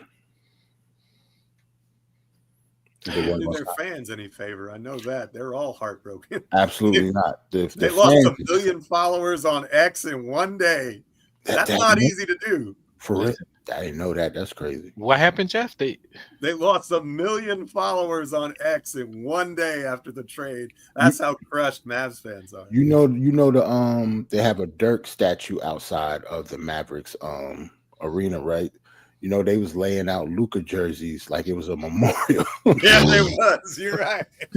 Because like that was their next person. You know, I mean, Dirk was, you know, their best player in their franchise history, and he got them that one ring, and Luka was supposed to be the second. I wouldn't be surprised if they out there trying to file a lawsuit against the Mavericks of some sort. 25 led them to the finals and got traded the next year. Yeah. That don't happen often, man. Can you imagine if something like that happened to our franchise? What? Could you imagine if Jalen Brunson got traded 2 years ago? Like, we got him, and then he did what he did, and we just traded him for a player that, you know, considered less than. And he didn't even get us to the finals a couple years ago. This place would have been crazy. Well, yeah, Jerrell, because we were looking for a point guard for like 20 years. Right. Exactly. We found one, and you get rid of him. Yeah, man, listen. So when you get somebody like Luka, like, he wasn't the first pick in the draft. Like, he kind of, you know, he fell to you in the top 5 still, but he fell to you. Yeah. And you just trade him for a player that's 6 years. Well, remember, they traded Trae Young, and I think the pick that became Cam Reddish. Yep. To get him. The Kings drafted Marvin Bagley III, or however many of them there are now, who actually got traded this week also. Yep. And that was a strange trade too by Memphis. I don't know what they're doing either. That's funny. So where'd they trade him to? I don't know. Whoever had him traded him to Memphis and got Marcus Smart, I think. Something like that. Marcus Smart is in the Wizards. Wizards. Yeah, he on the graphic. Yeah. Yeah, I think Bagley III was part of that deal somehow. But, yeah, the Wizards got him and Chris Middleton. In separate deals, but they got both. Yeah. So they could waste away. Both of them need to be bought out. Darlene Bryant said, I believe LeBron knew about the trade. I agree with you. Like, he playing like he had no idea, like he was surprised. And I don't think so. Yeah, man, he knew about it. But even if he did, so yeah, I know what that mean. But I don't think maybe because I don't see the reason to lie about it in that case. I don't know. Was AD here at the Garden when they played that night? Like, was he on the bench? Was he? No, because I think he's hurt, so I don't think he would have traveled with the team. I don't think he would travel all the way here, to be honest. And LeBron said he was having dinner at a restaurant with his family when he got the news. But don't get me wrong, he could be lying, but I don't see why he would lie about that. Well, yeah, he would lie about it because he looked bad in front of AD. Like, he knew about it and, like he was aware of it. Yeah, so he was just supposed to tell. I don't know. I don't think LeBron. That's your boy. You're supposed to tell him. Okay. Shout out to Old Head says Dallas didn't want to pay Luka $345 million supermax extension this summer. Lakers Avenue franchise player to replace LeBron. Yeah, that's why I kind of figured. Like, that's why I said what I said earlier. Like, he was supposed to sign an extension. Now he can't sign that extension. He can't possibly get the supermax now that he got traded. It cost him over $113 million between that trade, what he has in the extension, what he's going to have to pay in taxes from Texas compared to it. It cost him a massive chunk of change to get traded there. So it's almost like, we screwed you over, but at least we sent you to La La Land. Yeah, and you're fat. Bye. I don't think that was a favor. I think that was a FU for not getting in shape.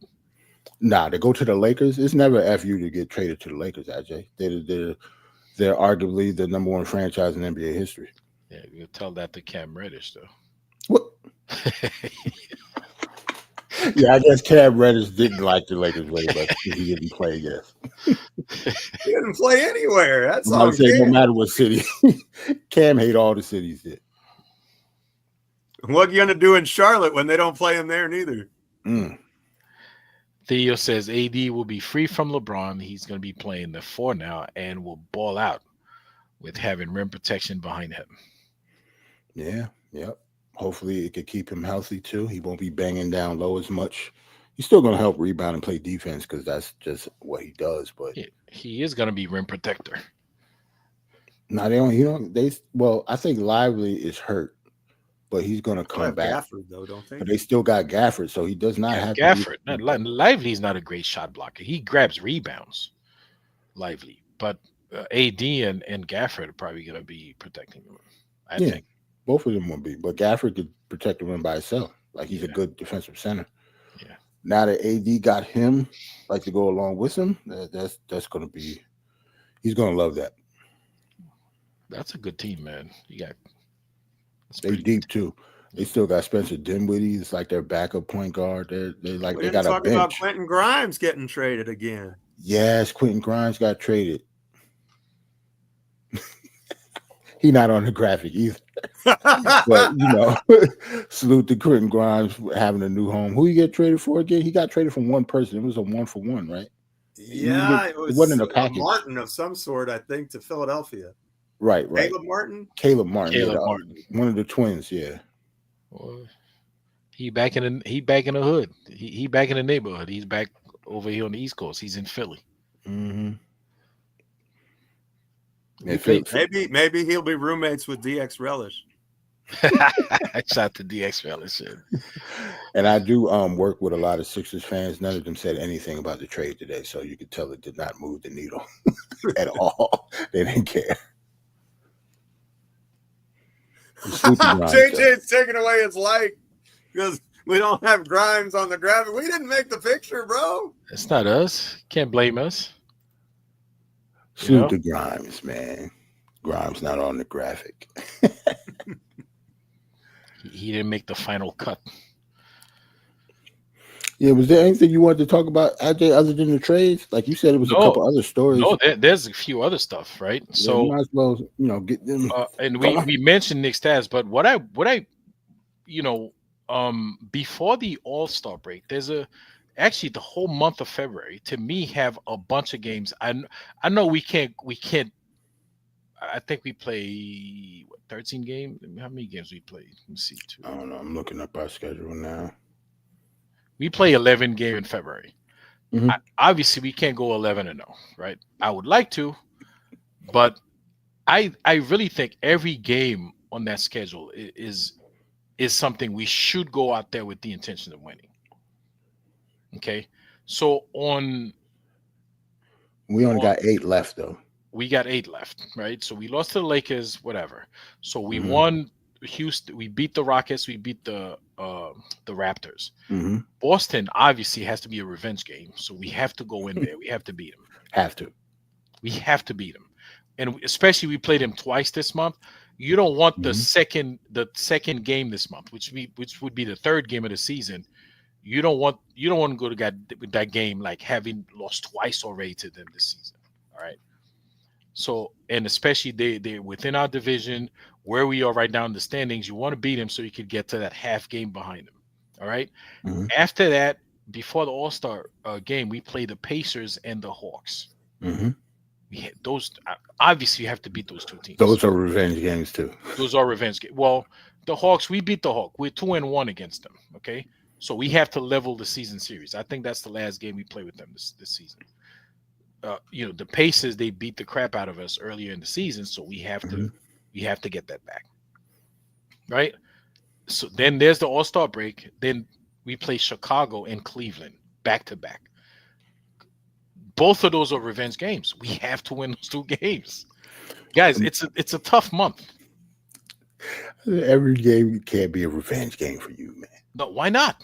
Those teams beat us. It's an 82-game season, so every team that beat us is a revenge game when we play them the next time. You gotta get him back. Gotta get him back. Don't get me wrong. I love the energy, AJ. I love the energy. You gotta get him back. You're right. After the All-Star break, we got the Bulls and the Cavs. Of course, the Cavs is back to back, like Geoff mentioned. Every one of the Cavs game left. Then we play Boston. Which if we win Saturday, that game is not necessarily a must win. You know what I'm saying? That's the one game.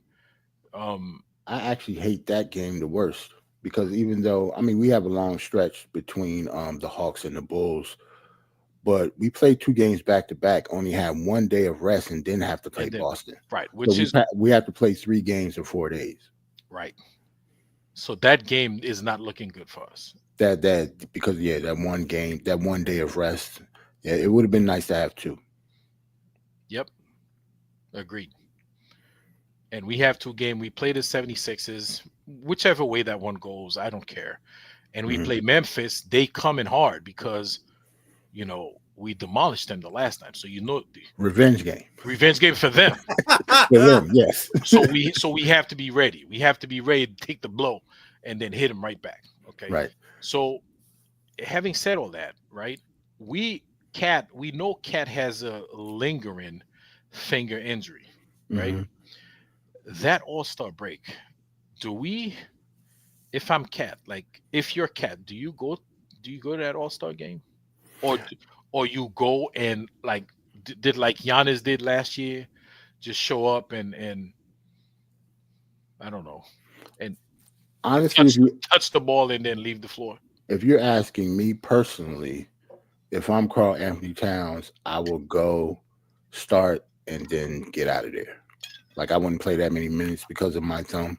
Like you said, it's a lingering injury, but you know, you never know with the competitive juices going, man. Once he get out there, I don't know if he's gonna want to.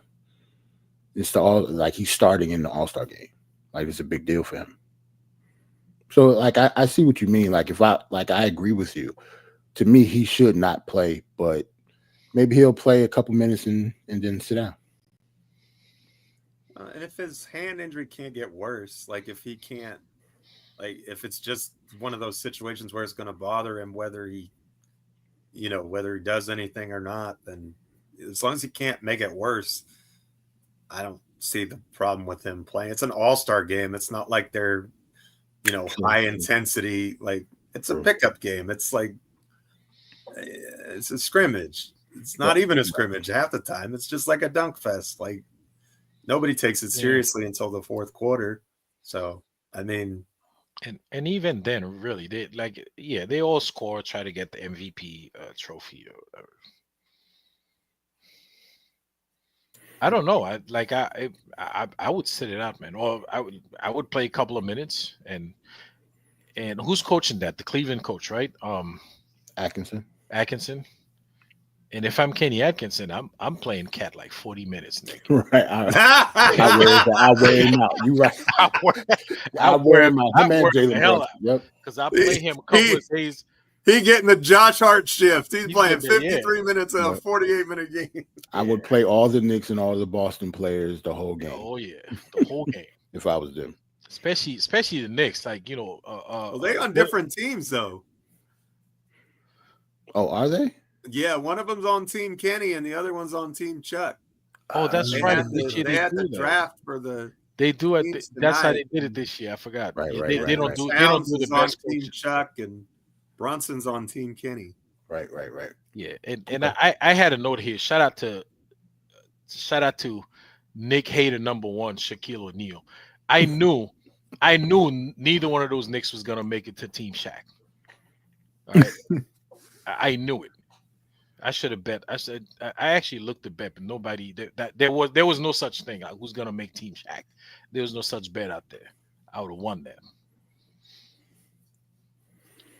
So yeah, but what's that? I don't even wait, Geoff. So do you? And I know, Geoff, you're really technical with those things. What the format for that is? There's those three guys. Each one have a team. And then there's the Candace team, which is the Rising Stars winner, like that, the Rising Stars Challenge, whatever that is. Like, so how they determine the brackets? Like, how they determine between like who plays Team Candace? Because that's obviously I have no idea. I care nothing about All-Star Weekend. It's like because Team Candace is obviously going to be the weaker team. Game, but after that, I don't. Like, and I like the 3-point contest, but like I'm not even sure I'm gonna watch the dunk contest this year because, well, I probably will because Castle's in it. But nah, I ain't watching. Other than that, I don't really care about that, and that's much more interesting to me than the All-Star game itself. I'm not an All-Star game person. To me, just give the guys who earned it the honors and skip the game altogether. As far as I'm concerned, I would do that. I don't know how it works. I just noticed that it got released. Because I saw the names on my Twitter, and I noticed the Knicks weren't on the same team.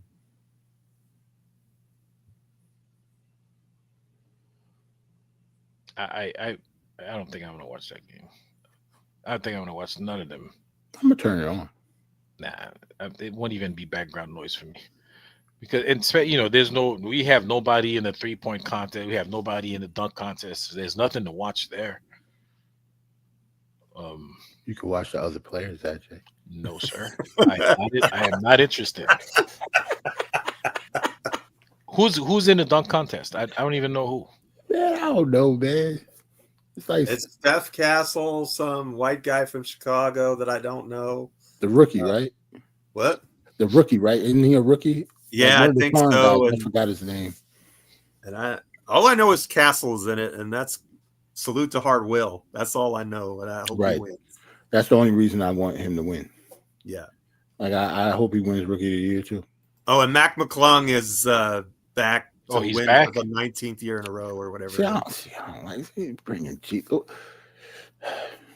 He's not on an NBA roster, but he gets to go to the NBA dunk contest every year. I don't. It makes no sense, man. And this past year, I think I don't know why I know this little bit of information, but I think last year, like the reigning G League champ, he didn't even win in the G League. I think it's Cheryl Swoop's son. I forgot his name, but you guys know who Cheryl Swoops is. Everybody knows who Cheryl Swoops is. I think her son is in the G League, and I think he won the slam dunk contest, the last one. I think so. It's not even him. Like Matt McClung didn't even win it. Okay, JJ, who's Andre Jackson? Andre Jackson. I don't even know who that is. Like, yeah, man, you should have put his bio up there when you said that. Hey, Jerrell, I don't know if you could find Kingston 718 question. He's asking a question about Mitch, but I can't. Hold on, I'll find it. You found it? I'll find. I can't. Find okay. In the meantime, shout out to East Blue. Drew says, "Brian got moved." Yes, he's in Philly. Yeah, in Philly now. And shout out to Almighty Finesse. And I know, I'm pretty sure you talk about the 11 games of this month, 9-2 of February. That's going to be our record at the end of the month. That's what. Remember, OG Anunoby is out, guys. Like, keep that in mind. That's why we're playing some of these teams. I'm all for the optimism, but OG makes a massive difference to this team. Jeff, that's why it's going to be 9-2 and not 11-0. Oh, okay. Pardon me. That too, we lose because OG's not going to be playing, or he's going to miss some games. I'm still looking. Right. I would love to be 9-2 in the next 11. That'd be amazing. Yeah, I'm still looking. We missed the hell out of that question. I'm still scrolling. I'm gonna find it though. Don't worry. We answer all questions. Yeah, I remember when it was the dunk contest was the best players. You had Michael Jordan and Dominique Wilkins, and that was fun. This nowadays, it's like, okay, who are these guys?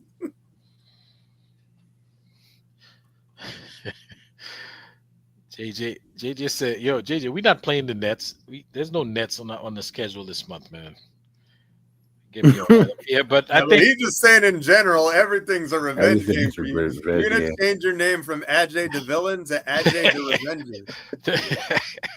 A-Train, shout out to A-Train, man. I'm out for blood. That's right. Like any team come here, they beat us. We got to go back and get them. We got to go back and get that one. We can't lose against the Pacers like twice in a row. We can't give these guys the confidence, man. We have to go back in that game. Like we can't allow that to happen. I'm sorry. But the Pacers aren't the same Pacers, though. I think we got to get the Pacers like they're a sorry team out of our head, though. They've been playing they got smoked the other night against the Blazers, but the Blazers did they? Yeah, the Blazers are like the best, hottest team in the NBA right now. Like, I don't know what's going on out there. I haven't seen any of their games, but I think they've won like 8 out of 10 or something like that. They've been crazy hot right now. And the Pacers, up till that loss, had been playing pretty well. Although Halliburton had 0 points the other night against Portland, which I personally enjoyed. 0 for 3 from the field, completely shut down. That was fun. Yeah, my bad. I think we completely missed that question. I don't see the question. Yeah. Like I see him like asking multiple times could he call in, but I don't see a Mitch question. So if you could put the question back in the chat again, be much appreciated. We'll answer it. But I didn't see it, to be honest. Still looking, but I don't see it. Chat is big, man. How many we got in the chat, Ajay? What the likes looking like? Man, the likes are sorry, man. Let me check this thing. Jesus. Sorry likes. Okay, we got 56 likes so far, 66 watching right now. 57. Oh yeah, I'm seeing 88 because we got some people on Twitter, on X. Okay. Okay, so yeah. Salute to them. East Blue Drew says, "Hey man, what do you guys think of so Huck Porty came in, he played well. That was impressive, man. Like Hmm. there's a lot of activities on defense, a lot of activities on grabbing a rebound, pushing the ball. You know, he's playing defense on the perimeter. He's trying to protect the rim. What do you guys think? Was that a because we historically we don't draft well. All right. I mean, we could at least be honest about that. That is true. Okay. So maybe we got a good one. It's kind of hard for me because it was his best game. And I'm the type of person who try to, throw out your worst games, throw out your best game, and see what you really have in the, like in the middle, like what you consistently do. So far, Huck Porty is, I don't know what to really think of him. I don't think he's a starter or anything like that. And coming off the bench, you just got to make less mistakes and get out of foul trouble. Like he seemed like he's in foul trouble a lot. Yeah, he did. Even in his best game, he's still fouling, all the time. So, I have faith in him. I think he'll be good going forward. Now that we got rid of Sims, hopefully he'll play more. But am I counting on him, especially like in the playoffs? Anything? No, I'm not counting on him to do anything yet.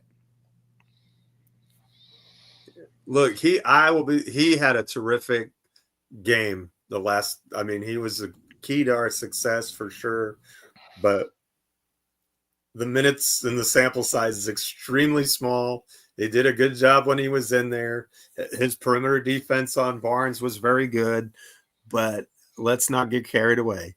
Let's see him do it over a longer period of time. And with Sims cleared out of the way, it should open up the door for more playing time for him. So, there's a lot to like there. And to be clear, I think he's gonna be a good long-term piece for us. I think he'll grow into a rotation player for us. I honestly believe that. He's not there now, but when you're a rookie center in the NBA, guess what? You foul a lot because you tend to jump more than you should. You don't see the floor and the schemes of what's happening as quickly and as well. And even though he played professionally over in Europe and that helped him for sure, the NBA is a lot faster. And so he still has, those things to get through like every rookie does. And, this is a guy we picked with a 58th pick. There's no hurry for him to turn into what I think he'll eventually become. I think three out of the 4 guys that we took in this previous draft are going to end up rotation players for us years down the line. That's my honest opinion. But we have a team that's 34-17 that's looking to win every game to get the highest seed possible. And so that doesn't coincide with being a daycare center and making sure that all the rookies get all the minutes that they want. They can develop in practice. They can develop in the G League. They can get to the preparation point where we need, so that when they do get pressed into action like Huck Porty was, he doesn't embarrass himself on the floor. He actually looks pretty good, and then he gets a chance in a limited sample size to show his potential and what he can do. If Mitchell Robinson comes back healthy in a week or so, Huck Porty is glued to the bench again. Huck Porty Hive, I'm sorry, that's just the way it's going to be. Precious is going to take all of the other minutes that Mitch isn't backing up Towns, unless knock on wood, we don't want this to happen, but unless Towns gets hurt, that would be the only way that I could see him getting minutes once Robinson is added back to the rotation. But Huck Porty is fine. He's going to be a good piece. He's very raw, but he's got a lot of skill, and he can be very good. And I think in time he will be very good. And well, I'm reading the chat here. There's a lot of different opinions about Huck Porty. But before that, shout out to King. Says Mitch said on IG he will be back for the Celtics. We play the Celtics twice this month, so we don't know which Celtic game he'll be back for, whether it's this Saturday or I think he meant the Eastern Conference Finals. I hope he meant before that, Jeff. I'm just joking. I hope he meant before that. We played him Saturday, and we played him on the 23rd. Yeah, I think he meant Saturday, to be honest. Yeah. But we'll see. I don't even think, somebody did say that he was somebody earlier in the chat said that he was cleared for practice and stuff. So for full contact at least. But so we'll see. Right. Like I'm almost like anything we get from Mitch is gravy for me. Like we haven't had him all year, so he is our trade acquisition. Like he's our trade deadline acquisition that we getting this year. Right. So whenever he suits up, is going to be, when he suits up, it's going to be a bonus there. Yeah. Shout out to JJ says Huck Porty's perimeter defense against Barn was impressive. It was. Knicks 100, a GM who absolutely loves the Knicks and always say good things about the Knicks. Huck Porty, the reason we lost, he was the reason we lost to the Cavs. I don't even know when we played the Cavs, like 100 years ago. I think that was in November. That was in November, but Knicks 100, a GM remembers that one. And well, you remember a lot of the losses too, especially if one of the opposing players, hurts one of our players. So you're not the only one. No. If one of our players get hurt, that's engraved in my memory. Yeah. So I definitely remember Jimmy Butler. We're not gonna go there. I remember Randall's shoulder dislocation. But anyway. Yeah. East Blue Juice says he already better than Sims. We agree. That's why Sims no longer here, and he's still here. Yeah, he's already better than Sims. Don't get me wrong. Sims does certain aspects of the game better than Huck Porty. If that's, some people want to argue that. Yeah, he's not a better basketball player though. Well, he's been in the league for 4 years, and Huck Porty's a rookie. That's the disappointing thing about Sims. He never seemed to progress at all. Like he's the exact same player in year 4 that he was in year 1. And this is a guy who's athletic and jump out of the gym. And so, you kind of wonder what's he been working on his game, and it just didn't translate. And Huck Porty in his limited time has shown some pop, especially on the defensive end. Jerrell, did you just say Sims do some good things? Yes, I did. Listen, some things hold on. I didn't say good things. I said things better than Huck Porty. That little thing you say cannot make up for all the years of Sims don't belong in the league. Why is he even on the team? That's all you get tonight. Like he's not on the team anymore, so I don't have to crap on him anymore. So I'm happy about that. Happy about that. Almighty Finesse says, y'all glazing Huck Porty over 2 games. Yeah, man. Like, because he's showing promise. That's why. He's showing promise. And we're Knicks fans. That's what we do, man. That's what we do. Come on, man. Ntilikina had 1 block shot, 1 steal, and everybody went crazy. Oh, I don't ever want those arguments again, man. Kevin, not every single rookie that we've ever drafted had a hive. All of them. Shout out to Knicks 100 at GM. Again, showing a lot of love. Every time Huck Porty plays, we lose the lead. That's not true. Because the other game, the other day, he's been in the last 2, and we won both. I mean, yeah, exactly. We won both, and against the Raptors, yeah, that was the last game we played, right? The only player, and I pointed out to Queen, the only player who had a plus minus negative was Precious Achua, which is crazy because his stat line was he played very well, which is insane. That's why I tell you the plus minus sometimes means nothing. Not only he had a plus minus of mine, but it was huge. It was minus 14. Everybody else had a positive plus minus. Precious Achua had a plus minus of minus 14, and he balled out. He had a great game against the Raptors. So I don't know the plus minus. I don't know what to make it at that stat line. You might even said it was a revenge game. Play there. It's always a revenge game for when he play. He always plays well against the Raptors. And Anna Grill what's like Huck Porty's activity. Yeah, he should been listen. Yeah, he was out there. There are two plays where he was out of place, and I'm glad Tibbs didn't punish him for that. There are two plays I noticed, like he was out of place on defense. One of them even on offense, like he almost ran into Brunson after setting the pick. He went the wrong way or something like that. Mm. Which I mean, he's a rookie. You're going to have that with a rookie, right? Chemistry, you're going to learn those things. You have to learn. You got to play with the guy to know what his tendencies are. I don't think Huck Porty's ever played long enough for me to say like he's the reason we lost the game. He doesn't play enough for that. At least for me. Like how many minutes do he even average? Like I don't even know, what his plus minus is this year. Like he hasn't even played that many minutes. Not enough. Yeah, I agree. It's just not enough.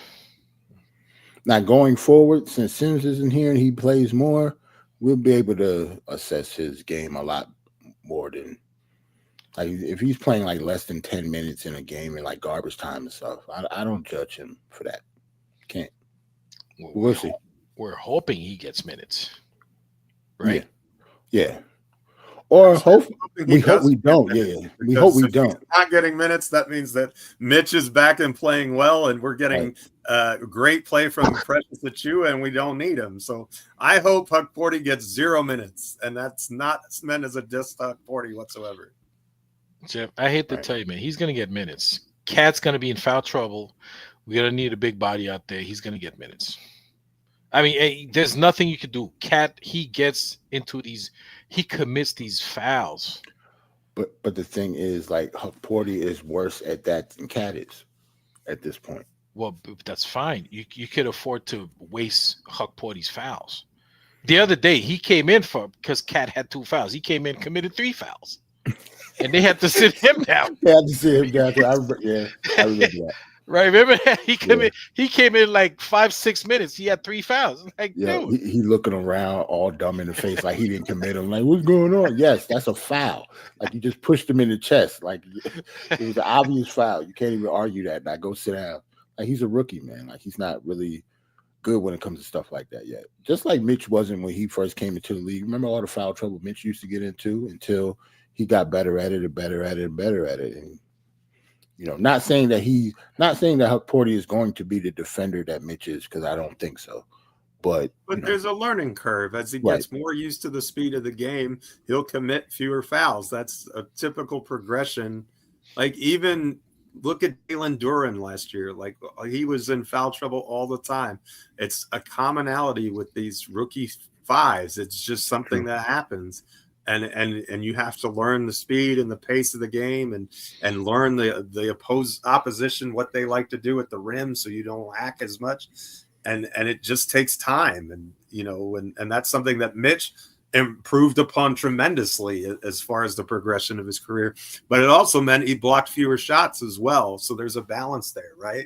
Because a lot of times these young centers come in the league and they're trying to block everything. And when you try and block everything, you get more blocks, but you get more fouls also. So, there's a balance to it also, I think. And so the chat, there's a couple of things on the chat. And shout out to Knicks 100 at GM, who's showing a lot of love for the Knicks, man. The sarcasm is radiating off of your. No, so they talking about, I guess, he says we always playing teams that have key injuries, right? So they still understand that. Meanwhile, we beating them. We got Memphis, like everybody catching it from us, right? Mm-hmm. But Knicks 100 GM thinks we always play teams that have key injuries. And one example he gave is, for example, we struggle against the Rockets without Van Fleet and Şengün.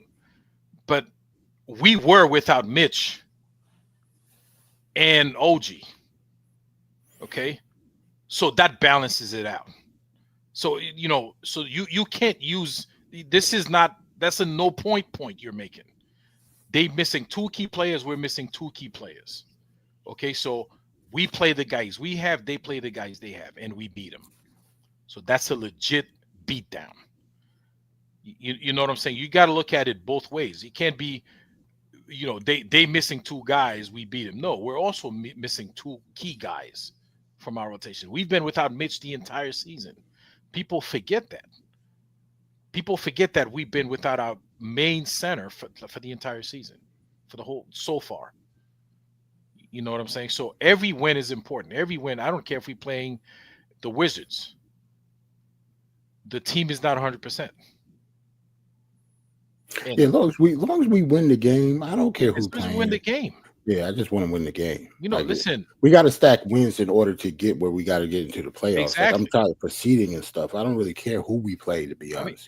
Those are NBA team, man. Everybody could beat anybody. Anybody could beat anybody in this league. So if you don't come ready, if you don't come prepared to play, you're gonna get beat. So it doesn't matter like who's hurt, who's not hurt. Don't matter. You suit up, you play whoever's in front of you.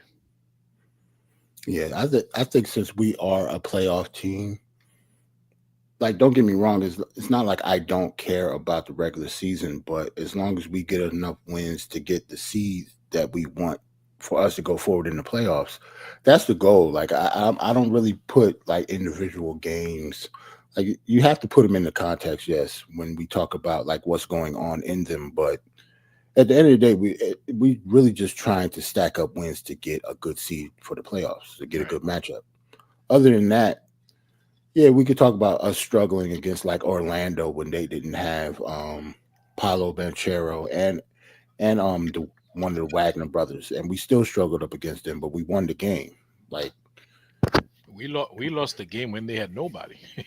Yep, and then we lost the game when they had nobody. Yeah, they're one of the teams that no matter who it suits up for them, they play us tough. They had no power. Let's frame this a different way.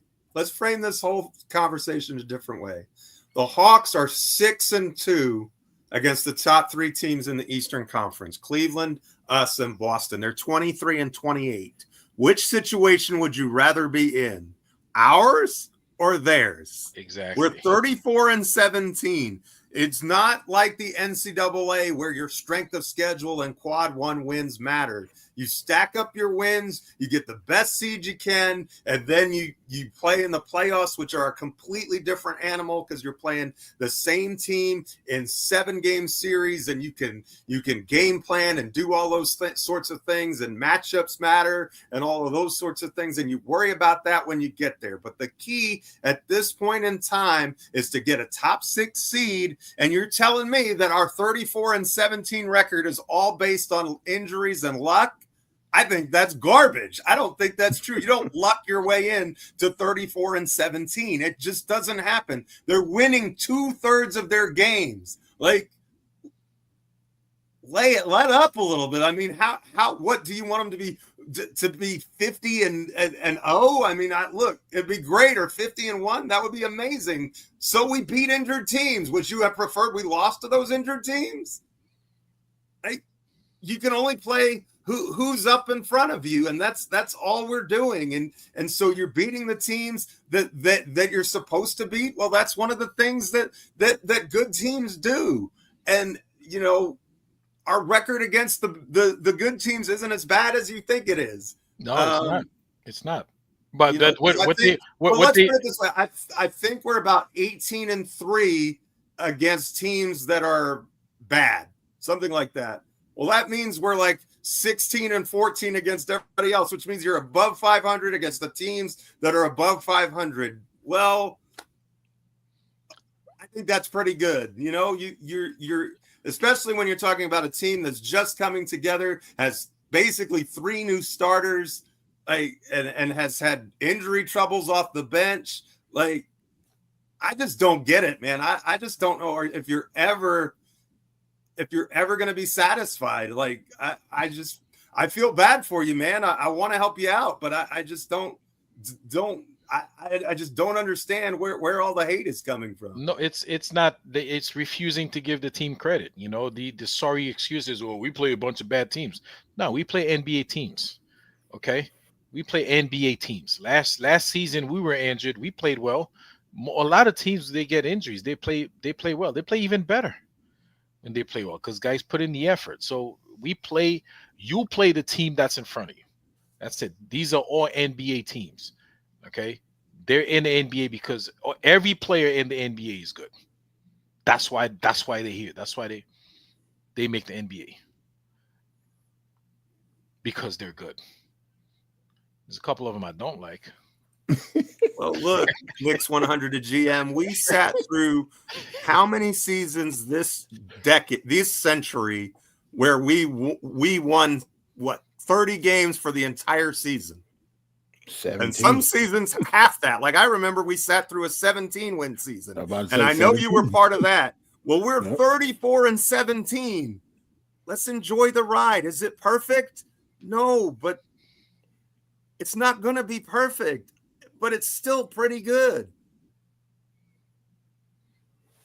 It's very good. But hey, listen. And we the third team in the East. I'm not arguing about record and who we beat. You know what I'm saying? we third in the East. We 34-17. Like, do we know who the Cavs beat? Do we know who we not pay attention to that? We just hating on the Knicks because it's the Knicks, right? Only thing I'm worried about now is trying to get above Boston and Cleveland. I don't care who's playing the teams, who's on the teams that we're playing. I don't care who we're playing. I would like to get above those teams so we can get the highest seed possible.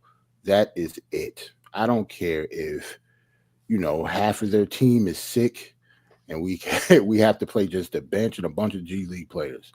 Win the game. That's it. That's it.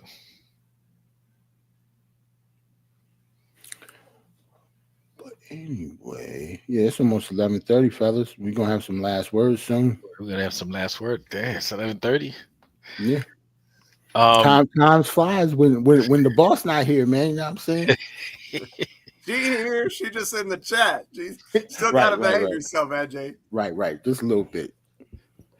Let me see. We like we always do, the next couple of games, we a little prediction. Y'all know what my prediction is gonna be. Daddy wanted us to talk about OG a little bit. You wanna sure. do that for a minute? Sure. OG, what about his injury? Like I don't know the extent of it. It's a foot sprain, right? Correct. Yeah, so I don't think they have a timeline. They just day to day, right? I thought, listen, I saw it. I didn't read the article. I saw a headline that says Knicks provide timeline on what but I didn't get to. I kind of forgot to. I forgot to look at it. So there's some sort of timeline. We'll look at it. Okay. Listen, we knew it was coming because every season. I've been chilling. I've been trying to come up. I've been trying not to jinx us. Because of I think I mentioned it maybe a couple weeks ago. I was like, the fact that OG Anunoby hasn't missed a game all season, that's not his MO at all. So I think we're not on borrowed time. It's not like I wish he was going to get injured, but like you said, it's almost like we kind of knew it was coming. We just hope it's not close to the playoffs and he miss any time during it. Oh, Theo, that's a good. You know what? When I saw, let me post this right. So no, I don't think it is because remember, KD had a calf injury before that. Yeah. And that led to his Achilles because the calf was weak. I mean, I don't know how that works, but I think it was related. Yeah. But when that happened, it looked exactly like the KD injury. And I said, oh no, not Achilles, but he was able to walk off the court. I was like, okay, that's a good sign. But it looked like, I remember that injury when KD was playing there. It looked exactly the same. To be honest, I actually thought Luka's did too. When I don't know if anybody saw when Luka got hurt, but he has a calf injury, and I thought that it was the Achilles at first, but it ended up being his calf, and I think that's one of the reasons he's sitting out so long, because calf injuries can lead to Achilles injuries, just like Kevin Durant. Right. But I don't think I don't know. I never heard a foot sprain go to a Achilles injury because you can't overcompensate certain stuff depending on what you hurt. Something else can get hurt. I don't know about foot sprain going into Achilles. Jerrell, by the same token, I never heard a foot sprain happen like this. Like foot sprain is kind of gradual. Like you would go into the game with a little pain. It doesn't like snap in the middle of putting pressure on the foot to try to to get in the shooting motion, and then it happened. You know what I'm saying? That's why it got scary a little bit. It looks like something snapped at that moment, which is why if you look at it, you could think it's his Achilles, but foot sprain it's kind of weird that foot sprain, like he would have had the pain before the game or at some point during the game. You know what I'm saying? Well, you never want a player to get hurt, but I think if he was going to get hurt, this is probably the ideal time because we don't have a lot of games between now and the All-Star break. So, if he can rest up and just, be ready to go for after the All-Star break, then, we certainly don't want to rush him back, even if that costs us some wins in the short term.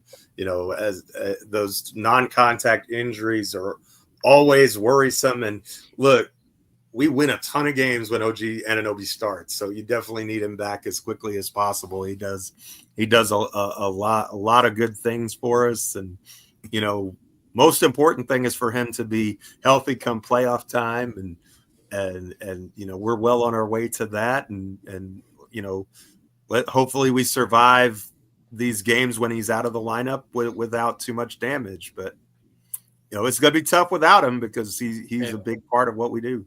That sucks. Like every injury he suffered while he's here has been it's all been non-contact. I mean, honestly, injury prone people. That's what it means. That's what usually happens. Yeah. And hey, look, fellas, look what we got. Hey. What? Yay! We got a great show from the boss lady. For the boss lady. That's what's Salute up. to the boss lady. She up there on the other side of the world at 5:30 in the morning. Watching us talk Knicks about OG Anunoby's foot. In hour number 3. Right? Hour number 3. Because she's been here the whole time. You know that. Yep. All right. So the next 3. So we have 3 more games before the All-Star break. I'm predicting we're going 3-0. What? Really? No, we Shocker. we have to beat the Celtics, okay? And we have to beat the Pacers. Thank God we playing the Hawks the second game of back-to-back after the Pacers, and the Hawks I don't even know who's going to be suiting up for them. But I think we definitely should beat the Hawks. First of all, we have to level the season series with them. They're 2-1, so we got to win that second game. Yeah, man. Trae Young is over there, so I think as long as Trae Young is playing, we should treat that game seriously. We should never treat the Hawks as like they're rivals for a reason. Like they have our number a lot, just like we beat them too. But it's a good rivalry going back and forth. Yeah. No matter who's, I say that because it doesn't matter what the records are. That's what I'm saying. Like regardless of what team is on a skid or on a winning streak, doesn't matter. Like they're usually good games. They're usually good games. You're right.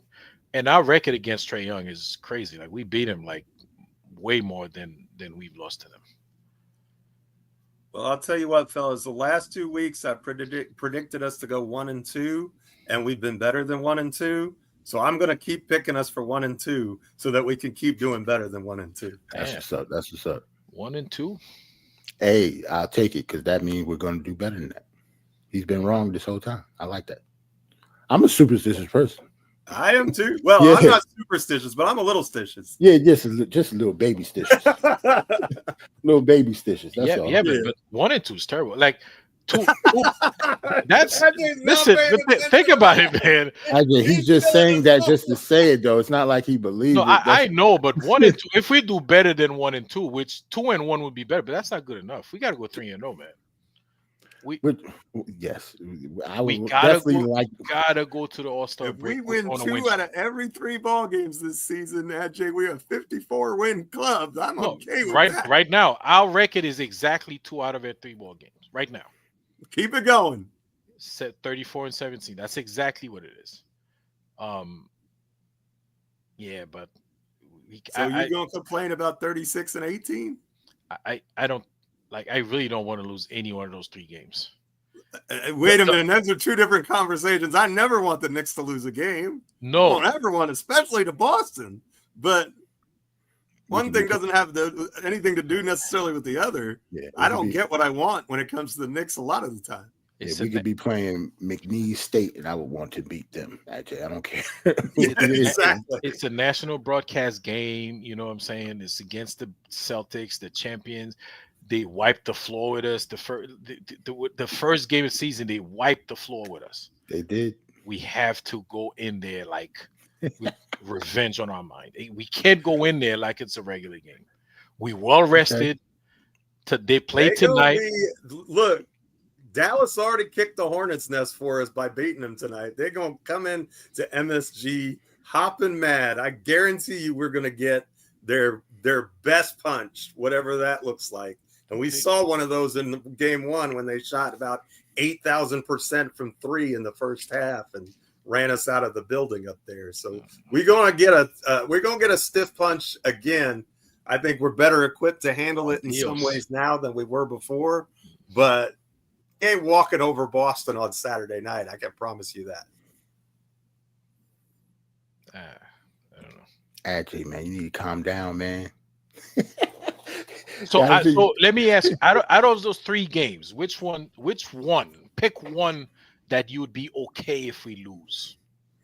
Pick one. Probably the Pacers, because that's the only one that's not at home. I like to protect MSG. I hate losing home games. That's a good one. I hate losing home games. But that's the main reason, not because of the team that we're playing. Yeah. I hate losing at home, especially losing at home again to the Hawks. I don't want to see that. With no dice rolling on our logo again. No, man. So yeah, it would be the Pacers because we play in Indiana. But like you said, Ajay, I don't want to lose any game though. But they are regular season games, and if we do lose, I'm not okay with it. But it is what it is. We just have to keep it pushing. Because we played them in Indiana too. The first time we played them, we played them at home. We played them twice early in the year. We won the first game and we lost the second. I'm pretty sure.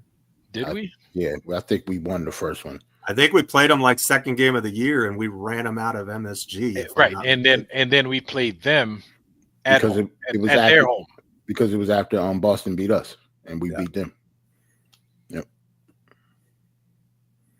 Yeah. Yep. Yeah, we beat him. We beat him on October 25th. Yep. Home opener. Home. Yeah. Yeah, and then they beat us. Yeah, that's right. All right. Yeah, that's a good reason. We got to protect home court. Home court, man. What about you, Geoff? There's one game we have to lose. I know you don't want to lose Boston. You know what? I hate all these teams so much. Like, right. I definitely don't want Trey rolling any dice, especially with the garbage they have left after the trades at the deadline. Like, that's a lottery team. Like, I'll be mad if we lose that game. I never want to lose to the Pacers, but I would understand it on the road. But after they knocked us out of the playoffs, I don't want to lose to them. And I know it's the Happily Ever Klafter blog, but the sports section is called "I Hate the Boston Celtics" for a reason, because I hate the Boston Celtics, and I don't ever want to lose to the Boston Celtics. But so, do I want to lose any games? No. I'm going to predict 1 and 2, so we go better than 1 and 2, because that's been working, and we're going to keep going with what's working until it's not working, and then we'll try something else. Listen, it's not that we lost. It's not that we lost to the Pacers. See, losing to the Pacers, listen, whatever, we were injured, that's fine. We had a good run. We took him to game 7, and it was literally a miracle shot that, that saved their season, right? That wasn't it. After they won, Halliburton got that hoodie on with the Reggie Miller choke. Ooh. I actually remember everything. Oh, I remember that. I was like, oh, okay. I like it. So he really wanted to be the Knicks villain. Like, everybody tried to be the Trae Young, you know what I mean? So yeah, it was whack too, because he didn't come into the building with it on. Yeah, after they won, he put it on. That I remember that. That was a real sucker move right there. You got to put that. You got to put that on before game 1. Yep. That's when you got to put that. He put it on after they won. After they won. Yeah. Queen said, "Shout out to the chat." Yeah, salute to the chat. We're gonna give shout outs to the chat at the end. Shout out to the chat, man. Like we always do. And this is the end, because we have our prediction. 3-0, Geoff 1-2, and Jerrell 2-1. Hey, we're covering the gamut, baby. We get covering all the bases. One of us ought to be right. Oh yeah. Shout out to JJ. I hope it's AJ. JJ, I'm with you, bro. AJ, that's my guy. Always rocking with JJ. Shout out to JJ, always rocking with us. Knicks 100 at GM. A Train, East Blue, Drew always in the house. D Grant, Queen. Shout out to Queen, of course. She's always on Dios. Shout out on Dios NYK. Who else we got is rocking with us tonight? X Production. Theo was in the house. I don't know if they're still here. Who we got? We got Almighty Finesse was in the house. I don't know if Almighty's still here. IQJ in the house. D Grant. I might have said D Grant. Who else? You said Finesse, A Train. Yeah, well, A Train. I said A Train was in the house. Old Head was Old Head. Oh yeah, definitely Old Head. Shout out to Old Head, man. Sherman was in here earlier. Yeah. You shout out Knicks 100 GM. Yes, Knicks 100 GM. He's been a co-host for the past half hour. Oh yeah. Hey, shout out to Knicks 100 GM. Yeah, that's what's up. Yeah, next time, I'm gonna put the link up there to Knicks 100 GM. Don't take any of it personal, man. We're allowed to disagree and without being disagreeable, as the king would say. And I love it. Of course. Annie Grill, Greg was here. Who else? Yeah, Greg was in the house. That's true. I said Almighty Finesse already. The Public Enemy. That's right. Who else? I'm scrolling up. We get some people that was in. Jabroni was in here earlier. And if we missed you, we're blaming Queen's condition, even if she's not Queen's condition. You don't blame stuff for that. Salute to Silk Sutton. He was there earlier. King Cinti 718 was Andrew. here. Man, I mean the house, man. Thank you guys for always rocking with us. Thursday, this is the place to be. And shout out to don't forget Thursday. We start at 9 usually on Thursday, but right before that, 2 Knicks chicks start 6:30, I think they start. But they usually, go to that channel and turn on the notification, because they send out a half-hour notification like before the show. Mm-hmm. Well, before I don't know if you guys got your ending last words out, but I just wanted to say something real quick about our brother Staffer. Yes. Over the weekend, Steph found out that our brother Staffer Don has passed away. Yep. He was one of the original hosts of this show. When this show first started with Steph, it was me, Steph, Tsunami, salute to her, and Staffer. It was the 4 of us for a minute, and Staffer unfortunately passed away. He passed away, I believe she said, in last October. Mm-hmm. Yeah, we haven't heard from him in a while, but that should show you that all of us are kind of like perfect strangers.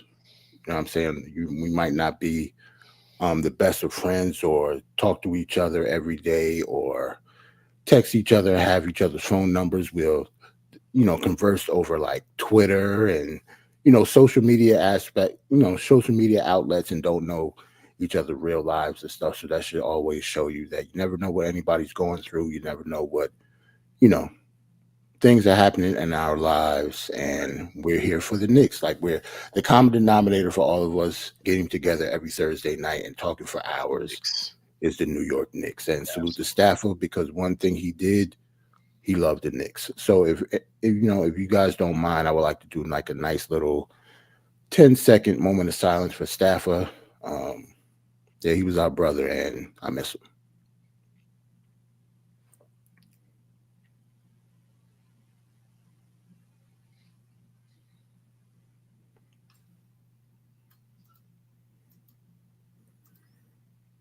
All right, thank you everybody for that. Thank you. Oh, and shout out to my guy To my guy Sharon Cloyd in the house, condolences to the Knicks family. Rest in peace. A-Train said Staffa. JJ. Yeah. Well said, Jerrell. We miss you, Staffa. I know you're listening down. We miss you, man. Yeah, check on your people. Yeah, that's right, man. That's right. Matter of fact, Staff would probably argue with me about Cam Reddish right now. You know what I'm saying? Me and him got in a big argument about Cam Reddish and Quentin Grimes. I remember that, man. Me and Stafford was always good into it. That's why I say that you can always disagree. It doesn't matter whether you agree, disagree, as long as that mutual respect is there. Me and Stafford used to argue all the time. But it doesn't matter. That doesn't matter at all. We still laughed and joked just as much as we argued. Like that's what this is all about. Like we're talking sports. Yeah. You know what I'm saying? We're just talking sports. Yep. Yeah, this is an escape from life, and sometimes life hits us pretty hard. I know, man, and trust me, this escape it's good therapy, bro. For sure. Yeah. All right. And with that, thanks to the chat, thanks to everybody who checked in with us, and we will see you next Thursday. And on Dios. Salute to on Dios. I was Stafford's man. Randall was Stafford's guy, man. Yeah, Randall was Stafford's guy. Hey, there's a super chat. You might want to put it up before we go. Oh, yep. DopeSoulSports. I wonder who this is. Shout out to my guy Stafford Dunn. You will be missed, though. So shout out to you, Queen. Thank you for hanging out with us. Your time. I know the time zone is like 6-7 hours ahead. I don't know, whatever it is. Sun might be rising where you are. Yep. Thanks for the $20, Steph. I'm gonna get lunch with all that. You know what I'm saying? Take that $20, give me a slice of pizza or something tomorrow. Yeah. All right, fellas. Thanks for hanging out, and I will see you guys next Thursday. Queen will talk. Shout out to the chat. Let's go Knicks 3-0. Peace. All right. Peace. Sister, you're one of a kind. Yes. Oh, sister, it's time you That's shine. Don't so. Where you at? Where you at? Don't so. Where you at? Where you